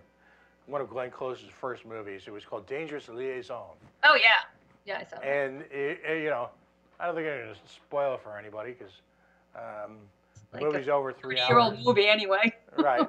So you know, at the end of the movie, she was met not with antagonism, but disdain. And if you remember the end of the movie, where people essentially shun her, you know, because she had been playing these games at the expense of people's lives for a generation. And I wonder if that's the fate that awaits Hillary Clinton at this point. I don't think so. I mean, I think when you're talking Democrats, you're still talking establishment Democrats. You're still talking 80% of people in the Democratic Party follow the establishment, you know, trajectory, right? They believe in what the party stands for. They believe in what the party says. They believe in who the party tells them to vote for. And if the party wants Hillary involved, I think that there'll be a majority of Democrats that will go along with that. I think where you get, you know, the 20-30% of the progressive, and maybe a little bit more, maybe more like instead of 20, I think since 2016 that could be higher, 25 to 30. And then of course you get the other wings. You get the Green Party that will have to vote Democrat because, you know, there really won't be much of a choice. And you get some Republicans that will say, you know what, I can't do this party anymore. So you'll get a split of maybe 10% of that. And then, of course, the unaffiliated. Now, the unaffiliated is the biggest branch of voters. Right. And that's where Bernie comes to play. Obviously, he's going to declare as a Democrat. It's no big deal, people. Going to declare as a Democrat. You know, I've had to put out a lot of fires saying, it's okay, progressives, he can declare as a Democrat. People know that he has to declare as a Democrat in order to run, but the way that he represents himself appeals to independents. And it's the independents that will decide who will be the next president in 2020. There you go. Bernie appeals to more independents than any single Democrat out there. And I truly believe that Bernie appeals to more independents than any Republican who will be running. And honestly, I full out approve if Bill Weld runs for president. I'm all for that. You had to bring it up. As a Republican, he's not bad. He's acceptable. As a Republican. He's a snot. I say that from personal experience. I got to ask you about one question. I have 4 minutes left that's near and dear to both our hearts because this is the one area, as friends, we're good friends, but as much as we agree on being friends, we also disagree on a lot of things. But clearly, the sweet spot for you and I has always been corporate cronyism. Mm-hmm. Right now, there are those mainstream Democrats. Think of the New York equivalent of Joe Paolinos. If we're on you know, the New York equivalent of Joe Paolinos are taking a lot of shots at the, you know, the inimitable AOC for having cost them, they believe, Amazon. And in fact, right. In fact, it's said right now that somewhere, in a direct from a shot of the movie Animal House, a certain New York governor is in the prone position saying, please, sir, may I have another at the hands of Jeff Bezos. I found it, and you know, Republicans are piling on about, I find it astonishing that in the year 2019, you would have centrist politicians who are still willing to give the ranch away, literally to give anything away. It's ridiculous. So, from progressive circles, it's clear that AOC has been lionized to a certain degree. But I have to give her props for taking on Jeff Bezos and Amazon. So I think this is really interesting because I think that people are giving her too much credit or too little credit. I'm not positive what it is. The only reason Bezos got out of New York is he felt that it wouldn't be worth his money. So he got out not because he thought it would, because he didn't think it would be a good investment. He got out because he didn't think he would make enough money on it. And I think he's using AOC as the culprit in this. So I think he just had a change of heart and wanted to have just one location in Virginia. So I think he's using her as a scapegoat. Interesting. I don't think it's really anything she said. I think it's just a way that he can back out and blame her, blame the people, blame the resistance to Amazon, as opposed to, you know what, this really isn't a good investment, and let's just, let's just cut the cord right now and use them as an excuse. Well, that's intriguing, and if that's the case, still good for her. I think it's fine. I love AOC. I think she is articulate. Honestly, with the hearing, she did the best job of anybody. She cuts to the chase. She makes her point. She brings out questions that others are afraid to ask because she's not going after the gotcha. She's going after the facts. And she does an amazing job of getting to the point in the shortest amount of time. I love AOC. Okay. Well, it's because my final question is, I'm assuming you will be involved in the Bernie Sanders campaign? So I'm going to be probably not as involved because, hey, I just got a job that I love. It's 8:30 to 5. I'm not going to have the time during the day that people really need to invest. And so I'll be more on the back burner, but I'll still be supporting and going to events, probably have a few events, and probably focus more so on Northwestern Rhode Island as opposed to the state. But that's okay. We need to generate more people, new faces to be the talking heads for the Bernie 2020 campaign in Rhode Island. So I have no issues with that. I'm always available for people if they want advice, if they want suggestions, that's fine. But because of my full-time commitment, I can't commit to Bernie as much as I would like to. Okay, fair enough. But you can commit to coming back to see us, right? Every now and then, I'd love to. All right, great. Always stuff we all know. This is never a dull moment. No shortage of conversation here. I mean, we could go on and on about what happened in the State House this week too. So. Yeah. Oh, those statist, middle of the road, racist, Democratic. Just another 2-hour conversation.